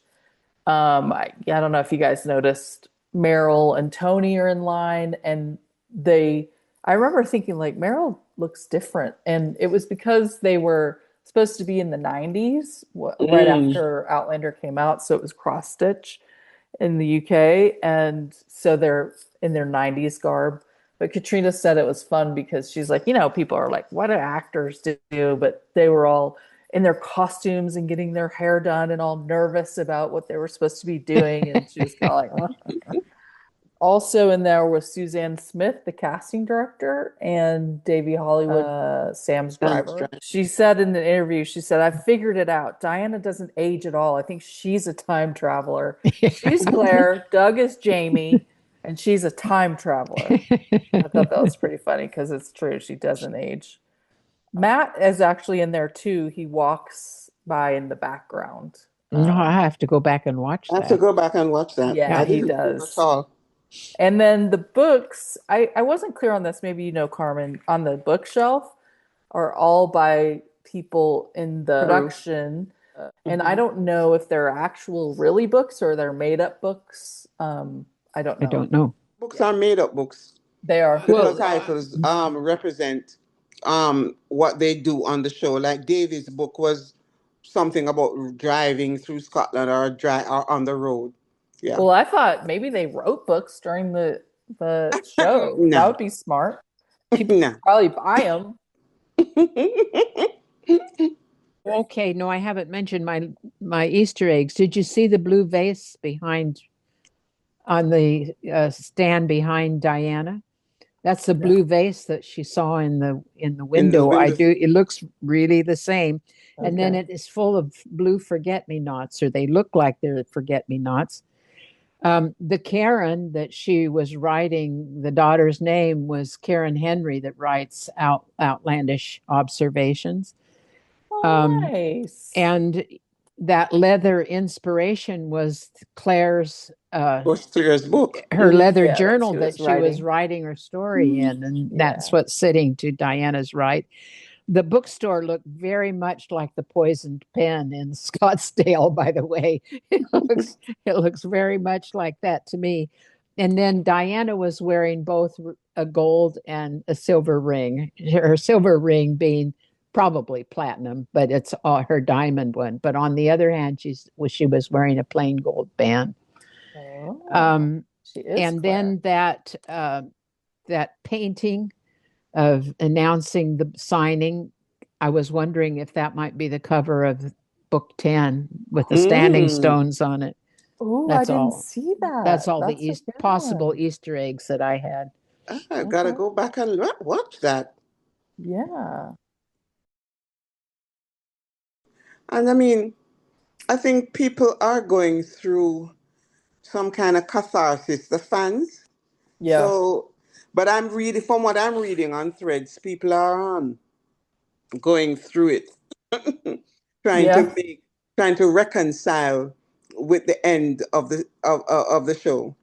Yeah, that's why everyone should watch my interview because it's very hopeful. Because she's basically like, there's so much more and they're interested. So, Yeah, but it's gonna be about a year and a half, 2 years. well, Lord John Grey spinoff is happening. Oh no. Really? And there, I'm not a I Lord think John Gray fan. you're not. Mm-mm.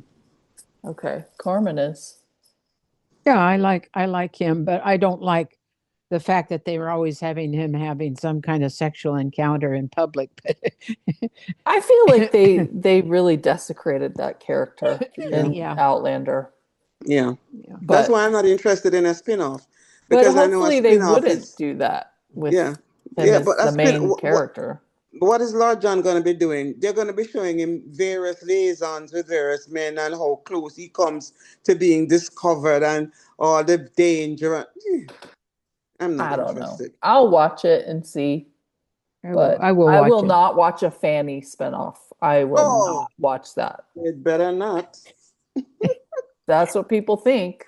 Well, That I suggested it a you couple of did, times. and I've seen that online too. Okay, well, we are at favorite lines. My favorite line, I can't say it because it's in Gaelic, but when my favorite line was when Jamie told her in Gaelic, I love you, and she said it back. That was my favorite. Claire says, I still don't have that blue vase, but I have everything I never knew I wanted. I thought that was really well put. That was a good line. I had that one written down too. I liked it when Claire said, I love you with all my heart, and I can't keep you safe. Mm, After he said, they'll take Keep care of Davy. Yeah, Yeah, that was a good line. and keep him safe. yeah. When Jamie says to Bree, "You look like your mother in love," I thought that was a beautiful line. Hmm. Exactly like her. And Yeah. straight from the book. Yeah. Hmm. I love that line. I liked it when Jamie was talking to the men and he said, as we stand on the brink of battle, let us be thankful for the breath still in our bodies, for the strength still in our bones. Let our hearts be ablaze, never with hatred or fury, but with the desire to fight and fight well. I liked that very much. I thought, what a great motto when you're a warrior and you have to fight. You know that's what you're trying to do. Yes, that's what motivates you. You're not motivated Yeah, by hate. Yeah. right. Well, Hmm. and I think, okay, so you guys may or may not know that I'm a UFC fan, which is bizarre, but What it's does that stand for? Ultimate Fight Club. Oh, And that's because of Connor. it's because of my son, and also I grew up with two older brothers, and every Saturday night, I like if you've ever watched Matthew McConaughey talk about his Texas upbringing and watching wrestling, I did exactly what he did. The Hmm. Von Erich brothers and blah blah, all that stuff. Because I had two older brothers, so of course we did what they wanted to do, and we Yeah. used to spend the night in the living room in our sleeping bags and stay up and watch wrestling every Saturday night. And it was really special to me. And then I just transitioned to my husband and my son watching UFC on Saturday night because my husband or my son does mixed martial arts. And um, one thing there's a lot of it that I don't like in terms of politically and what surrounds it. And you guys may or may not know there's going to be a UFC fight at the White House, which I'm horrified by, um, in next month. But one thing that's very cool is that these teams of people are completely multicultural and diverse. So you'll have a fighter who's from France, and then in his corner, he'll have a guy from Australian, and then an Asian guy, and then it's really interesting in that way. And then I learned to appreciate the art of it and the skill because of seeing it through my son's eyes. So, and one thing is anybody that goes out there and fights mad, they lose. You Hmm. can't do that. You have to be a warrior. And that's what that made me think of is that you have to remember all your training and you have to remember your skill and why you're there and stay calm, even though you're going berserk. It Mm. can't be because of fear or fury or, you have to remember I'm doing this for my family. I'm doing this for freedom. I'm doing this. And so I thought that was a really cool speech and very realistic, I guess. Yeah, Mhm. based on my UFC experience. Uh, when Claire says, if God forbid you were gone, then I'd want to stay here where I can feel you all around me and the life that we have built. Mhm. That's very nice. Yeah. Ugh. Like so many just crying moments. Did you cry, Antoinette? Nope. Oh, goodness. What? I started Mm. crying the minute that they started the episode, and I cried all the way through. Oh my God, I bawled so hard. I thought I'm gonna have a headache tonight for this discussion again. I mean, no, I'm not a crier like that. But I mean, not to say that the episode didn't have a lot of emotional heft to it, because it did. Mhm. It Yeah, really did. But I suppose because of everything that's been going on in the background for me, yeah. um, you know, it didn't pull that out of me. But it did have a lot of emotional heft. So yeah.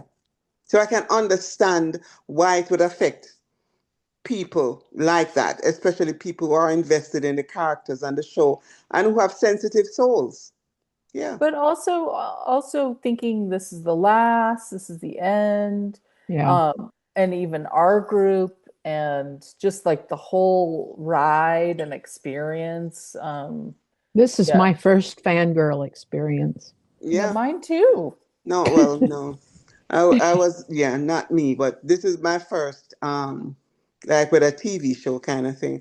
And yeah, and I think, I think a lot of the sadness that people are expressing online is not just for the end of the show, but for the conclusion of this whole entire journey that all of us have been on, because of Exactly. the It's Mhm. experiences we've had, the friends we have made, the connections, the whole entire ecosystem of Outlander fandom. And I think a lot of people are mourning that Mhm. alongside the end of the show itself. I and then if saw, you take it out to even bigger, it's like where the world was when this started Mm, compared to where it is now and everything that's happened. It's like season one was this little, you know, they were secreted away. Nobody knew who Sam was or Katrina, and they made this amazing season. And it was like in the cup of a hand, and then I don't know. I feel like the world is kind of like cracked open or something since then, hmm. and I mm, feel it on that level too. Yeah. Is just like, yeah. Mm.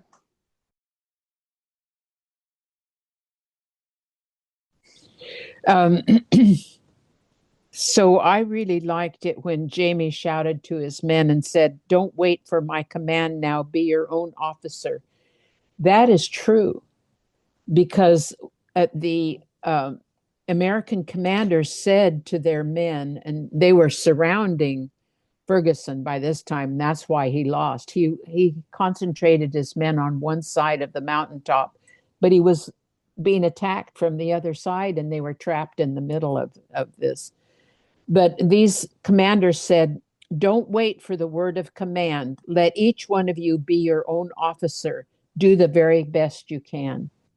And Mm. that's pretty much what he's saying here. And Yeah. I really like the fact that, they read some, Matt read some history and Yeah. was trying to be true to that in his own words. And I thought that was great, a great Mhm. line. Yeah. I mean, my other favorite line was at the end of that long opening scene where Jamie says that he would like to be with Claire in like the bees holding her feet. Hmm. Yeah. I like that line. Yeah. Hmm. I like the one that Cleveland says. I don't like anything about Cleveland, but this one, Jamie says, "Are they all provincials?" That means loyalists is another name for loyalists. And Mhm. Cleveland answers and said, "No, only half, but they do all have guns." I thought I Well, wait a found that second. Provincials, I thought meant like, uh, not in the military, but like just from the yeah, province. Just yeah, militia. they're Yeah. loyalists. Oh, They were like oh, oh, Militia. okay. militias. Mhm. Yeah. Mhm. Okay, They got it. weren't troops. They Soldiers. weren't British troops. Yeah. Mhm. But I thought it was funny when he said, "But they do all have guns." So, they're half they're not all soldiers, but they all have All guns. have guns. That's the point. That's the Yeah. salient point there. I liked Claire when she said, "Don't you effing try to stop me." Yeah, yeah. Very clear. Yeah. Very much so. Bree saying, "And please bring my dad home." Mhm. And Jamie saying, "I'm not afraid of dying. I'm afraid of not seeing my home again." That was Mhm. mentioned. Oh, last one. Roger saying, "Grant in his prayer, grant us the grace to show mercy where we can." I thought that was really lovely. I thought he was going to get in trouble. Remember how pissed Jamie got in the book when Claire said, "Now don't kill him if you don't have to." And he was like, "Well, you can't tell him that." Remember that? Yeah. Yes, but I still thought it was a great line. Yeah. And then Claire saying it once again, "Where are you?" as she cries out. And she goes looking for him in her memories, and then her boundaries dissolve. That's my theory. Yeah. Because she I like finds him. how you did that under medical and anatomical also. Thanks. That's your professional medical theory. I like it.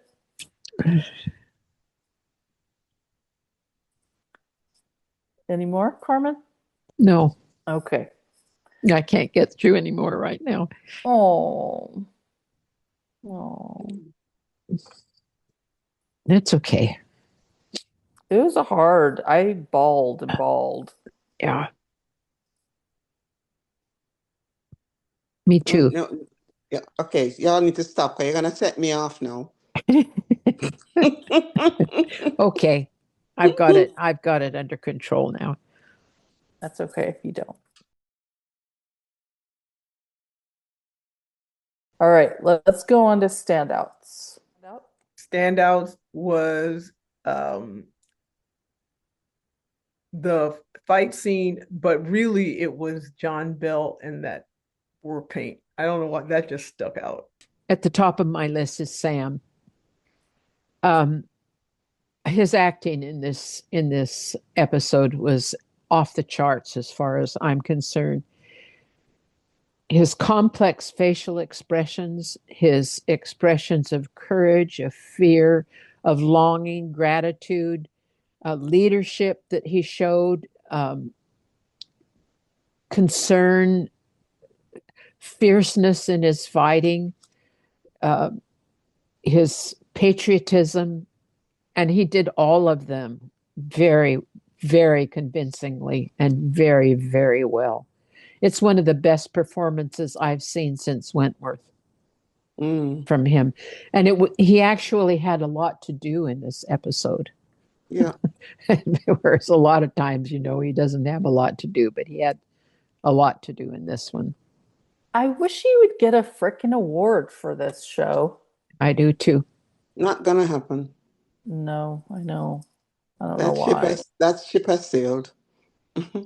Yeah, I agree Because with you. people are already the journalists are already online talking about Kat needs to get an award for her acting in the final scene. Well, I she's on my list next. As a standout. I thought she was amazing in this episode. And she's been a supporting role a lot in this season. And I thought she was really good in this episode. In fact, I had her before Sam, if I'm honest. No, I didn't, but I can But if understand. but he yeah. the range Mm-hmm. is just in the depth. He was always a good actor, but I feel like he's grown in his own, probably, I'm guessing, life experience Mm. and his depth. Yeah. Like he's believable as a dad and a grandfather now. And in the very beginning, Maybe not so much. not as much for me. But now he really is, and he's so good in the battle scenes and so good in the vulnerable, like just him and Claire Hmm. and I the thought, with a couple of exceptions, the whole ensemble was really a standout for me. I love how, for the most part, that's one thing I love about this ensemble cast in Outlander. For the most part, everybody keeps their end of the bargain. You know, there's not one that is so horribly awful that it throws everything out. So I really admire, and the fact that they've been doing it for so long. And the standout for me was the acting. I thought everybody that had anything important to do in the episode really did it well. yeah. There, I think because, I mean, what is it, 13 years? Yeah. Yeah. That the relationships are so believable Mm-hmm. that they're a family Yeah. because they are, Yeah. a type of family. Yeah, I agree Have you with you. seen the images of John Bell crying on the last day No. No. of filming? He dissolves and goes to pieces Mm. on camera because he says, "I love everybody here and I'm going to miss them." Mhm. I didn't see that. I didn't see that. I saw the one I when he saw it on walking out. Instagram. Well, my next one would be Emer. Mm-hmm. Yeah, good I agree. choice. Yeah, I think she just, Maybe if they got her over and bomb and she did a couple of episodes, maybe I would watch it just to see. she did. She It, did 105 Need Fire. oh, Jesus. All right, then. Forget about it. You didn't like that one? I don't like nothing about that series, Okay, all right. except Anyway, for I just except think she's except for gifted. Myrtle. And I don't remember the name of the person who directed 807 and 808, Mm-hmm. but you know how it's just like you were saying, some directors know where to pull back and stuff. There's such a big range of sophistication also. Mm-hmm. And man, when you don't have a good director, it shows, Yep. in my opinion. Yep. And the person who did 807 and 808 was the weak link in the directing, in my opinion, for Mm-hmm. this season. And then when you book or ended by really good ones, it shows. That makes the contrast even more stark. Yeah. Exactly. I've So already said that I thought the directing was excellent. Another standout was the script. I thought Matt did an excellent job in yeah, using so much of the source material but not using it as a sort of throwaway to appease the book fans. You yes, know, it was all interwoven very nicely. So that was a standout for me. yeah, Yeah, I'd add to that he proved that he knows the books inside and out. I Mhm. think. Yeah. yeah, It's bittersweet because when you think of all the side alleys that they have gone down and all the deviations, and we have always said, if they would just stick to the bloody books, then we would, then they have such wonderful source material, which is, and then when you see an episode like this, that made such good use of the source material. And you wonder, why did they go off on these ridiculous tangents and waste other episodes in other seasons? instead of, just relying on the source material. And this season both. I mean it. I think it has happened in all the It, it in most of the seasons probably not so since. much in season 1 or 2, No, but after that, I mean, Well, The anyway, Search was very indulgent in season 1, yeah. But it was in the books. but nothing like an 807 or Down the Rabbit Hole or yeah, that terrible 307. And creme de menthe. Yeah. Yes. Exactly. So, that's one of the things that makes it bittersweet because look at how good it could have been. Yeah. Wait, I don't understand. Did they say, okay, we're going to do this season and we're going to really do a good job by the books, but we have to have a throwaway crap episode. So let's see. We're going to give that to Tony, and we're just make up whatever shit you want. Let's go. Exactly. What? Go to town. Yeah. Anyway, I've said enough about all that. Carmen, do you have another standout? Just John Bell. Uh-huh. I think John was so believable as a warrior in that, and it was small. I mean, it wasn't a huge part, but boy, every single hit, not only the way he climbed up that mountain, but the way he used his bow, his tomahawk, his club. I guess it wasn't a regular tomahawk as we think of it, but his club. He was just so believable. And I hats off to him because that is a man acting the part. Because like we said, when you're in his presence, and he's John Bell, he's just a bouncing goofy, around. he's just a goofy guy. Yeah. And he's not at all like Ian, and not particularly that I've ever seen. warrior-like or masculine or anything like that. But boy, he sure transforms when he puts on that costume. That's right. Yeah. I mean, I thought he was very masculine when he kissed Rachel goodbye. Very masculine. And even in the fiery cross part where he does his, throws his head back and does his mohawk. Yeah. Man, he transformed and he's scary. Yeah. Yeah, I agree. You want to be on his side. His face when Jamie got shot. Yeah. And his, he was great. He was on my list also. I will add Nadine Powell, the costume designer. I think she has killed it this season. That hat of Claire's, that's an Aussie slouch hat, or the design of it is what's called an Aussie slouch hat, where one piece of the brim is turned up like that. She just looks so smart in it. It was just, and then her leather trim. Yeah, she did. I like that. Well, I will call out the fight choreographer. That's a good one. Because again, that's hard.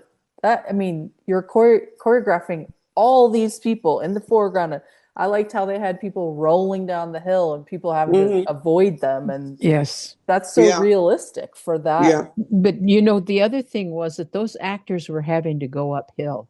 Yeah. And that is, that is not easy to do. And when you're carrying weapons and, and all of that, and their clothes were heavy clothes and boy, they pulled it off, in my opinion. Hats off to them. Yeah. Yeah. I wondered if, when they show Claire when she feels like she got shot and then she realizes it's Jamie and she turns around and runs up the hill.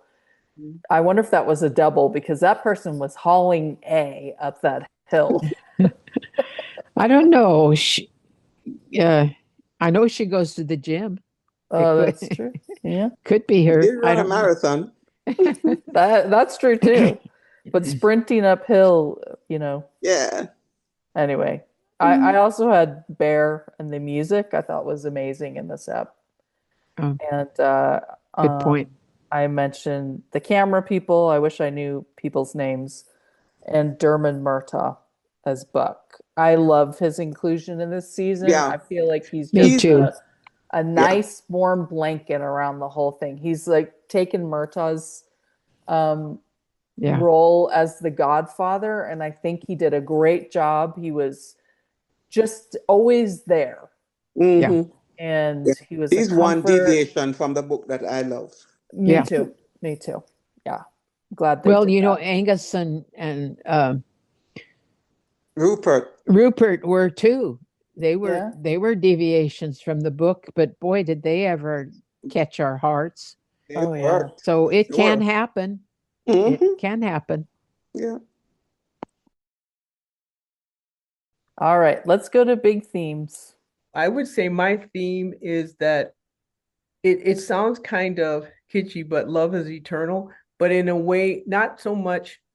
I just feel like it would be probably better said in Portuguese or Spanish or something, but in English, um, meaning that um, almost like love gives life, Mm. but um, Oh, but yeah. in a way, but in English it would be love is eternal. But I bet you in another language it would come off as much more romantic.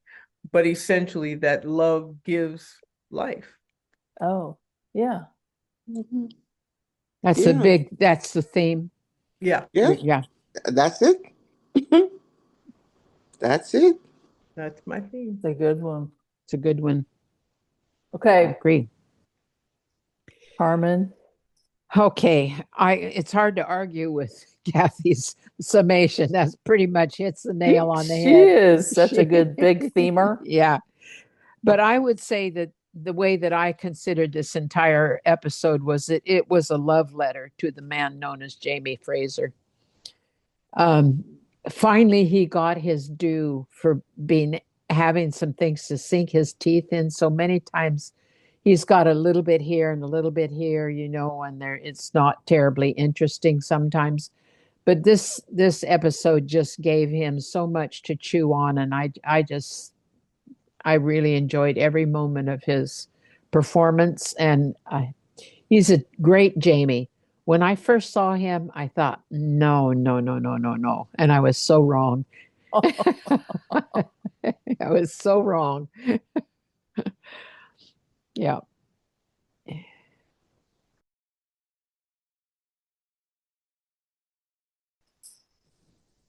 Yeah, I guess just I think the big theme is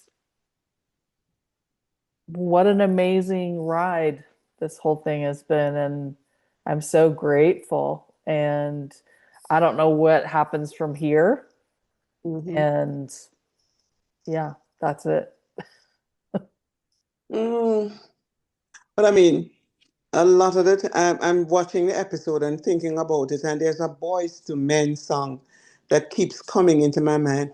It's so hard to say goodbye because this episode had a lot of goodbyes, a Yeah. lot of goodbyes. And sometimes you have to say goodbye and move on, but saying goodbye doesn't wipe away everything that happened before, you Mm, know? It doesn't wipe it away at all because love is not only is it life-giving, it's linear. It continues. It mm. continues past death. It continues. So that was my theme. Yes, goodbyes. Hard to say goodbye, but you have your memories. You have the life you created. And at the end of the day, love continues.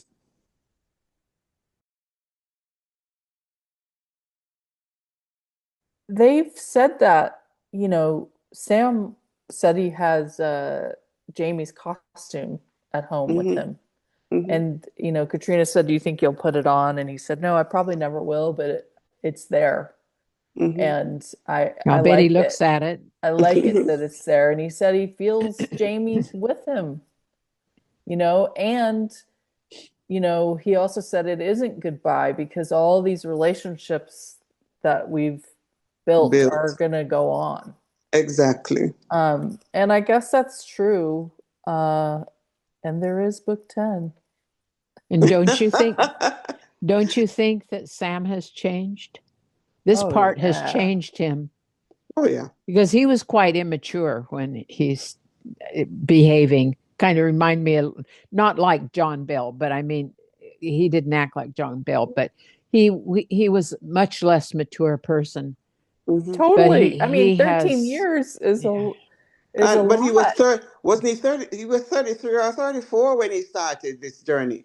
And a So, it took him young a while. 33 or 34. He was, Hmm. getting drunk and yeah, Took being him a while. silly and hadn't really dated seriously, I don't think. I don't know, but I now he's think in yeah, a Jamie relationship has and definitely changed him. yeah. totally. I And do too. I if I would love to interview Sam or have a conversation with him, especially after playing, like, I don't know if you guys noticed after he played Macbeth, Hmm. it's like he got this tick, and I don't know, maybe it's his contacts or something, but I feel like just playing that for whatever it was, 2 months, Hmm. messed with him almost. I think Playing that so. character, depraved murderer every night. Hmm. Um, and so it made me think how much playing Jamie for 13 years would be feeding you, Hmm. this amazing character. Yeah. And I would just love to hear his comments on that. Yeah, that would be really interesting. I Yeah. hope you're able to pull it off, Courtney. Hmm. It's hard. I mean, Stars, Puppy Guards, those guys. That's why I get peripheral interviews. Like I've got Sylvia Presente coming up, Jane. Oh, Oh, yeah. good. Yes. Gillibride is tomorrow. Hmm. I'm trying to get one with Emer. I've got one with Charles Cunningham. Uh, Kieran Bew is how you say Bill. it. It's Hmm. Bew. Yeah. Yeah, but it's hard for me to get interviews with the main cast because Stars wants the main outlets to have them. I know. I was going to say something that I forgot to do. When Claire lays her hands on Jamie, Hmm. the laying on of hands is a very ancient um, Practice. practice, Hmm. which is done in Africa. It's Hmm. done in Christianity. It's done in Judaism. It's done in the indigenous population. And when she laid her hands on him, that was part, in my opinion, of the healing process. And I meant to say that because I don't think it's just by chance that she places her hand on him like she does. I think that's the connection that people can have with Hmm. with each other. Hmm. Um, I don't think it's about religion. I think it has to do with the connection of the human spirit. Yeah. It's And a spiritual thing, not a religious yeah, thing. I agree. Yes. It's a spiritual thing. And I think that's part of what she was doing by laying on him and holding him and putting her hands on him. Hmm. Yeah, Yeah. I agree. I think. It's Well, the end of Outlander. yeah. But it's Well, not For the end now, of the BTS lassies. no. no. And I think there's going to be more Outlander, I'm telling you. Yeah, I think there's Well, going to put be it more out there. Outlander. I think Put they it out there, finished Courtney. filming this in 2024, you guys. Hmm. 25, 26. That book will come out 27, hopefully, Hmm. latest 28. That's 4 years. They're ready after that.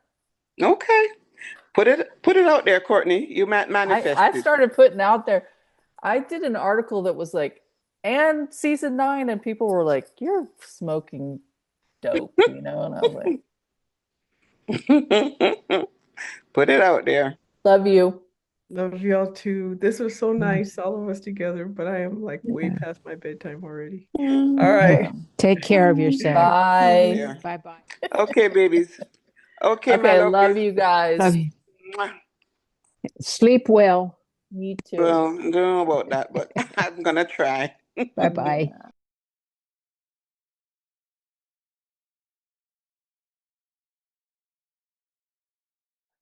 Hi. Hello. Hello.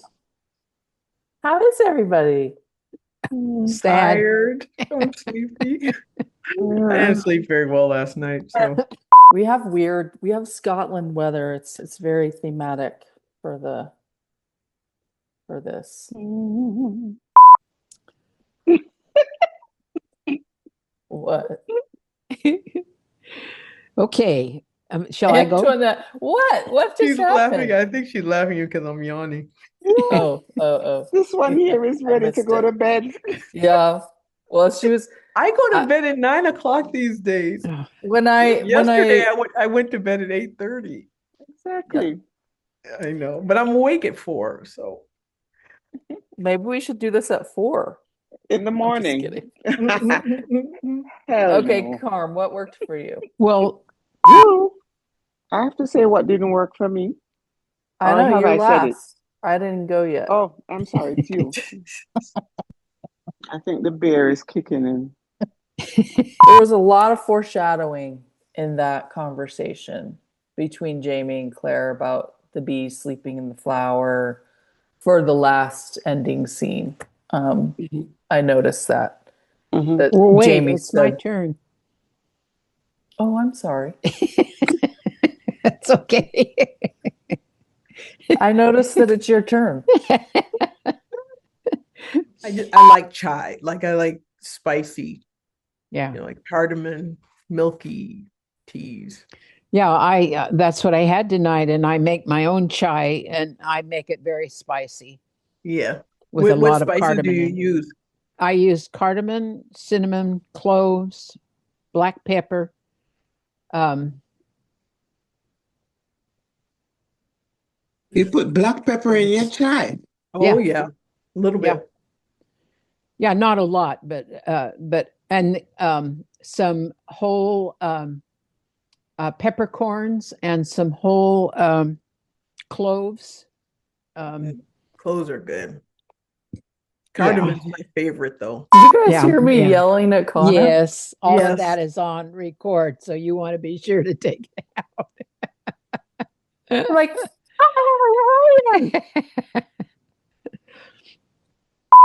Can you all see me? Very barely. good. We can't see your chin. Yeah, Because You're I cut had off to from angle here. my Then. phone to put it where the charger is. Uh-huh.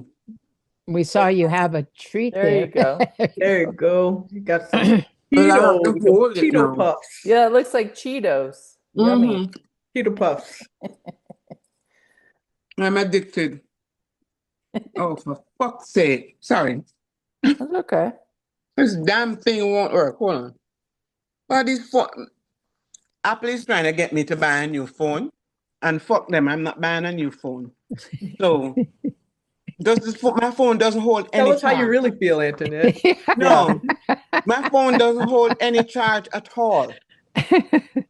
And I'm sick of it. And I know it's a ploy to get me to. Are your apps all closed? That's a good I don't know point. what the hell is going on.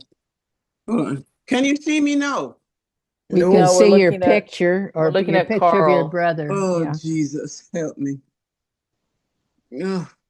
there you are. Yeah, I need to get I need to get back a PC. You're good. You're good Yeah, now. just prop it on something.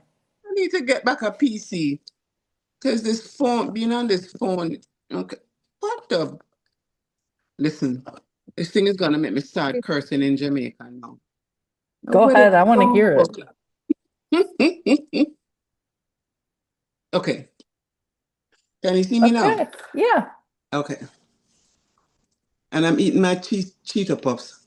Okay. Go for it. Bye bye, I'll hon. get in touch.